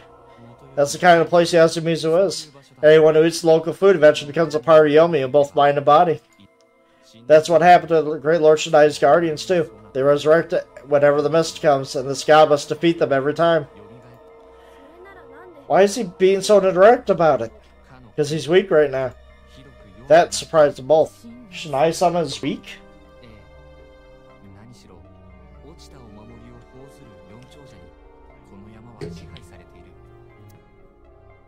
Yes, after all, the mountain is controlled by the four head families who worship the four deceased guardians. They probably don't know it, though. They probably wouldn't believe if you told them that their ancestors have already betrayed their god and sided with Yomi. Someone will have to deal with them too, but for now we have to survive. Is everyone in Kami Fujiyoshi Yomibito too? No. Apparently it's just everyone in Yasumizu. You're the only humans here. I'm not sure why, though. No, wait. Kaori, you're not from here, are you? There's a connection pulling you to your homeland, somewhere north of here. How did you know? I just saw it. That was a lie, but as someone experiencing these loops, I could easily simulate the supernatural phenomenon of knowing things before they were told to me. What about me? You. I honestly don't know if I should say it. Huh? I was honest this time. She'd survived going to Yasumizu 8 years ago. That alone was special enough, but would she be okay to hear it? Sorry. I would just buy some time. I'll take this, thank you. Took a small, sharp grass sickle from her hand. Didn't seem like a supernatural power, actually, but I just needed to look skilled. You would have killed me if I, an outsider, went against Great Lord Shinai's laws, right? How? I'm used to rough stuff too, Kaori-san. You also planned to go wild with that knife over there, didn't you? That's not true. It is. I can see a demonic goddess who loves her children within you. What the hell was I saying? They were intently listening to me, at least. It's a strong and righteous goddess, but you're currently blinded by her. She's keeping you from hurting your children and facing the truth. I understand if you don't want to trust an outsider like me, but as you can see, I am your ally.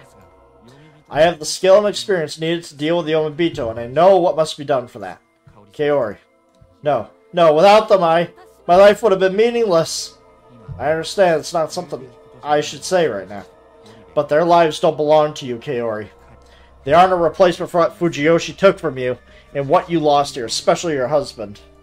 Just how much do you... Your husband is right behind your right shoulder. He's a lot like Yoshi, isn't he? Damn. We are one manipulative little shit. She began crying loudly. What a cliche act this was. They don't know that they're with Yomi now. They're unknowingly tainting their souls. Their souls are silently crying. As their mother, you must rescue them. Can't you look at it that way? You need to survive. Leave this place. Live your own life. Your husband seems to think that too. I haven't done anything motherly my whole life. No one will blame you. I knew that I was only raising them and tying them down out of selfishness. I had Yoshitsugu protect me and wished for Yasunagi to take me away from here. I had no talents and I can't leave this place on my own. Looked at Haru, worried she might pull something, but she just shrugged a bit. It's my fault they don't get along well, I know. But what can I do about it? No idea that Kaori was hiding such weakness under her motherly strength. I had to ignore my guilt over taking advantage of it. It's not their fault either. The peace in Yasumizu was brief, but they survived and grew out to be great boys. But that's over now. We must end this before the dream becomes a nightmare. No one's at fault. No one will hold a grudge against anyone. This is more like a natural disaster than anything else. It'd be horrible if that was true, honestly. I silently hoped that my lie wouldn't become reality. I also felt that the root of all evil for her and my story were the Higuchi. They sent her here after all, but I kept quiet about it. Anyway, my story seemed to have captured her completely. One thing. Can I ask just one thing? What is it? I had to give her something to help her gather her resolve. If I have to kill them, let me do it early. Let me put them out of their misery.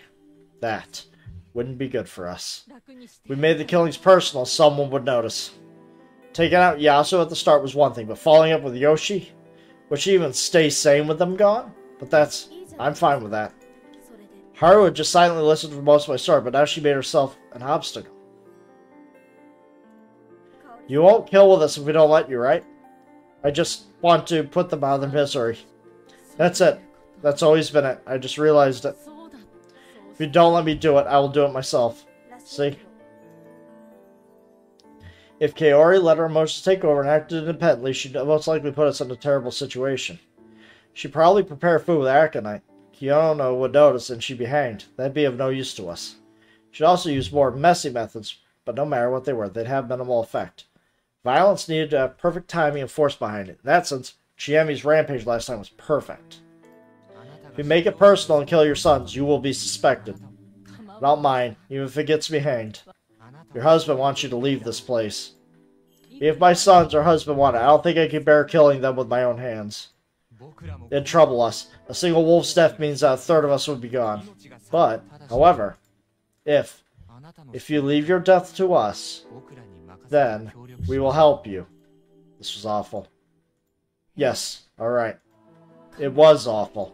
I was awful. This team was awful. I don't see her husband anymore. Dear, I'm so sorry. Crap. To Kaori, her sons were basically a replacement for her husband. What she wanted to know now was basically a forced group suicide along with her sons. What she wanted now. That was the compromise. The overlap between the laws of the mountain and her ego. Why were humans so hard to manipulate? Then let's start with Yasu. Yes. Haru, are you okay with it? Does it matter? Nia's a Yomibito. You liked him, didn't you? Like a brother. That's it. If you want to slay him tonight, I won't be selfish about it. That is a damn lie. And we both know it. We all know it. What a good girl. Thank you. Everyone in Yasu was a good person. I wasn't, and to me they seemed completely insane. Mamiya had probably felt similarly last time. That was why she died like that. And I had no intention to follow her footsteps. I decided that I would survive, and if that required me to become the best wolf, so be it. 3 of us went through the mist. The wolves parted the gray, cloudy air, felt like a plane that had flown into a cloud at night. We were carefully spraying water to keep the beasts at bay, trying not to trip or fall into the fields. Haru and Kaori were probably just being considerate of me, though. Without me, they might have gone ahead quickly without hesitation. Not because they're familiar with the land, but because they seemed just about dangerous enough. They seemed like if they decided on it, they could march straight to their grave. We were heading to the dorm. The disgusting deal with Kaori left us with few options to choose from. Though getting rid of Yasu wasn't a bad choice. He was extremely supportive of Hashimoto, so without him, the cameraman would lose some of his influence. By shutting Hashimoto up, we would damage Mamiya too. I already knew the Takumi and Kanzo's weaknesses. I had to worry about Chiemi's hidden true nature. As for Rikako, honestly, I felt that if I did the same thing as last time, she would side with me again. The rest weren't very influential, though. I just had to be careful that they didn't go hysterical or on a rampage. My biggest concern right now is Mochi. Mochi is a wild card to the extreme. He is a wild card squared. He is infinity +1. It seems entirely likely that he would know who the wolves were on gut instinct alone. Wouldn't he do something weird if he found out that Haru was a wolf? If he was the badger, this would be amazing. Though right now I was merely considering the kind of people they were, not the guardians that they might have had. Could only hope that they went to Mako or the old wolf guy. That had made him harder to control.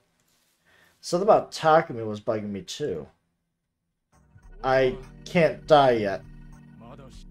Oh wait, here's a warning. Those with the guardians should be especially careful. I can't die yet. He was attached to Yasubizu because of Tai and Kaori, and he had a sense of responsibility as a local young leader. When you consider that, him saying that he couldn't die right now didn't really make sense. That meant he had a guardian. Yasu had realized it too, so he jumped into the conversation just like he had done for me last time. On the first look, Takumi had revealed he was a snake on the very first day. What if that was about to happen again? Mochi was a monkey back then if he was one now too, though everyone else was different. Back then the other monkey had been Mako. However, if there were some sort of rules for deciding who would get guardians, it wasn't unlikely they would get the same ones. If he were the snake, I'd kill him and pass herself off as his guardian. We would gain a huge advantage. It was worth considering, at least.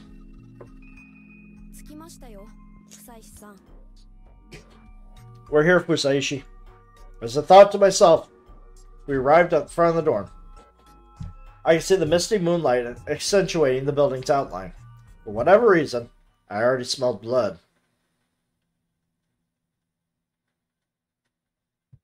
It reminded me of Haru and Kaori's brutalized bodies. That sure was terrible. Those murderers ridiculed and laughed at humanity to the fullest extent. I wanted to have my boundaries when it came to that, at least. That sentiment came to mind. Blood.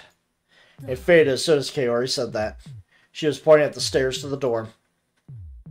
There was blood all over the rusty metal stairs. Why? Why was this here? Whose blood was this? Did someone forget to shelter? Where was their corpse then? Visibly as poor as ever, but I looked around for something humanoid in the ground. A few seconds later, I finally noticed that someone was standing just a few meters ahead. I gasped, and the other wolves only noticed it a few seconds later. Quickly realized that the person there was Chiemi. She had something in hand. It was a sawed-off double-barreled shotgun. When you considered her madness, it made sense. She could totally underestimate the corruption and put herself on the line to kill all the wolves by herself. It was also worth mentioning that she had a gun, a rarity here in Japan. She stood a way better chance than Yoshi, whose courage only got him torn to pieces. We were only human. That gun could instantly kill us. I hadn't predicted this. I was off guard. Right as Haru and Kaori squealed, she raised her arm.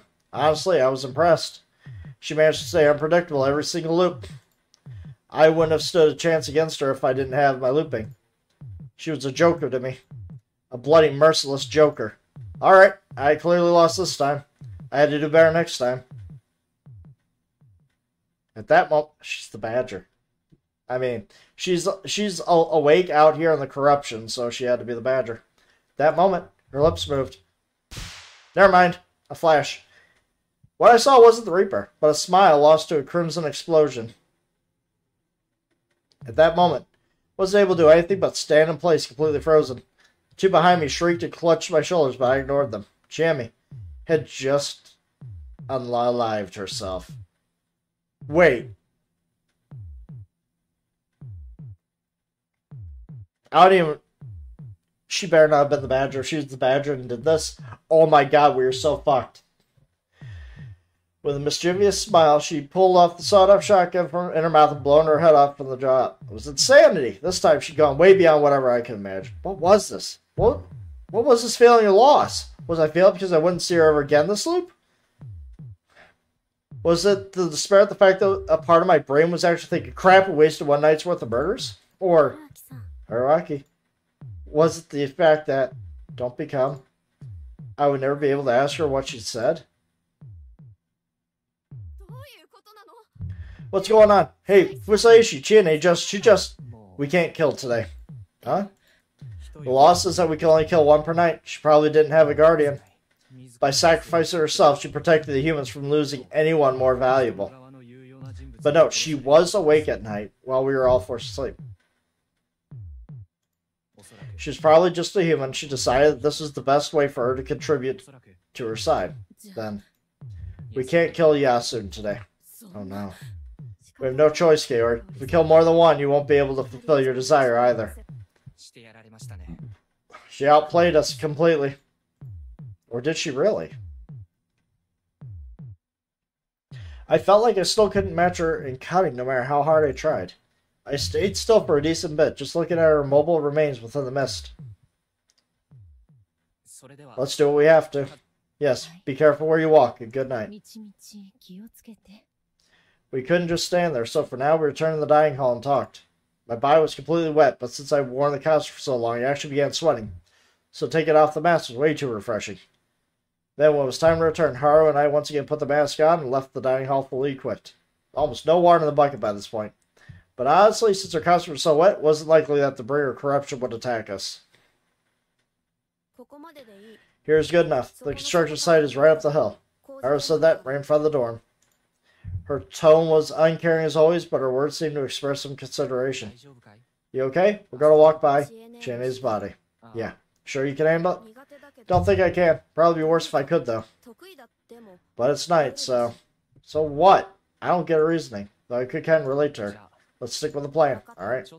Think you can trust me? Well, yeah, maybe. Was that enough to ensure that all went fine from tomorrow onwards? I was worried, but I had no choice but to keep on going. Bye then. Turn around. Ah! A voice from behind stopped me. Turned back at her. She was standing there. Still clad in her smallish wolf outfit, like before. I couldn't see her face, but felt something was off. At the core of it was the fact that she was laughing. Oh, her psychosis is back. Was this the... My oh my, what a masterpiece. I could hardly contain my laughter when you were acting out your role. And to think, even you said Great Lord Shania was weak. How thrilling and enthralling. You are the very opposite of God-fearing, aren't you? You're... What? Why not use the special powers you mentioned to see what I am? I'm still trying to figure that out, Haru. If that really is your name. If you stay true to the lie, it might even become truth. Are you Haru? If not, then... The wolf possession? My oh my, what a boring thing to hear from someone like you. You saw Great Lord Shania with within the red mist, did you not? That was just an illusion. An illusion you could see. What have you seen so far? Have you breathed so much of the mountain's energy you still cannot comprehend it, city dweller? You still do not understand what God is? God? Perhaps you will, when you fall, rise to see this hell many more times. Please tell me. Throwing away my shame and honor. I grabbed her by the shoulders and shook her. What are you? What's happening to me? What's causing this weird phenomenon? I do enjoy having a gentleman rely on me so intensely, but this girl might start to hate you. You're not the same person? Being questioned this much is tiring, so I'll give you only a single answer. There are 3 gods.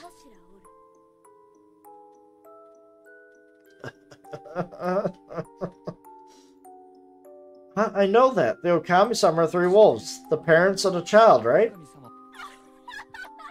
You don't understand. Great Lord Shinai is a warped god, made by smashing the 3 with a mallet and mixing them together. There are 2 more gods besides him. But one of them is a worthless god that is good as dead. And the last one is your enemy. With that, she shoved my hands away. Looks like a fine gentleman has joined us on this long, dark evening party. Let us meet again tomorrow, city dweller. The girl dashed away and disappeared into the dark mist. Didn't hear a single sound after that. Alright. We are done for tonight. I think this is a good time to, this is definitely a good time to stop. So, Chiemi decided to be the one to end herself. The issue being is, we're supposed to know who the... No, we're not supposed to know. The question is how she got... How she was awake is a question. Because everybody else should be magically asleep, as we all were forced to sleep. So, how she was awake could be a few things. I'm thinking like she might have been the badger and she couldn't take it, so it's the wild card, she killed herself. Which would definitely throw a wrench into everything. But that is definitely the most logical thing I can think of, considering the facts of no one's been able to stay awake this entire time once it was time to go to bed. So, yeah. I can't think of it. So, let's look at the keys. Okay. Okay.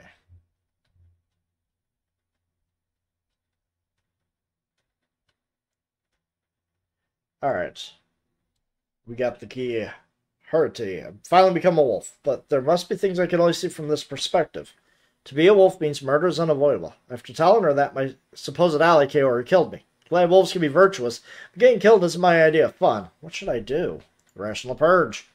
Finally became a wolf, but there must be things I can only see from this perspective. It seems like the brainwashing doesn't work on me, so we can avoid killing and try breaking the law. Then, when I suggested that, Haru, who advocated adhering to the law, purged me. Perhaps it's impossible to avoid being the killer, and then we got Raising Loop. By deterring the wolves and preventing the fatal rampage, the humans safely achieved victory. The mist cleared, the feast ended. All that was left for me was to propose to the woman who loved me, or so I thought. Everything turned to ash as we was engulfed in mist again, and it seemed I looped. The basic problem remains unsolved. I must solve all the mysteries, but how? Alright, this leaves keys 19, 20, 8, 9, 3, and 1. 6 keys left. Also want to see in the chart. Over by introduction. Never mind. Start. Recall. None. Dense Mist for number 2. Her objective, 20. This is the thing that we need to unlock.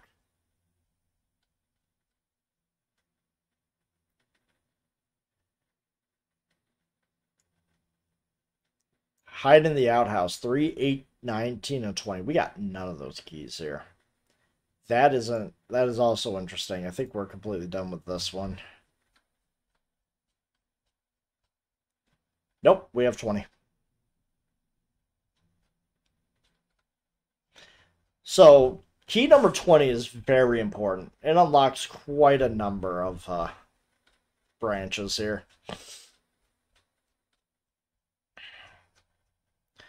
But as it looks like darkness, we don't need to loop back to anywhere in the beginning. So we're actually doing good on that. But we're going to leave it at that for tonight. Tomorrow, we're going to be doing Parasite Eve, finishing that up, and then we're going to go to, what do you call it? Kadalka, and that's going to be a fun game. I'll explain more about Kadalka once we start that, but until then, this is Faramir, signing out. Good night.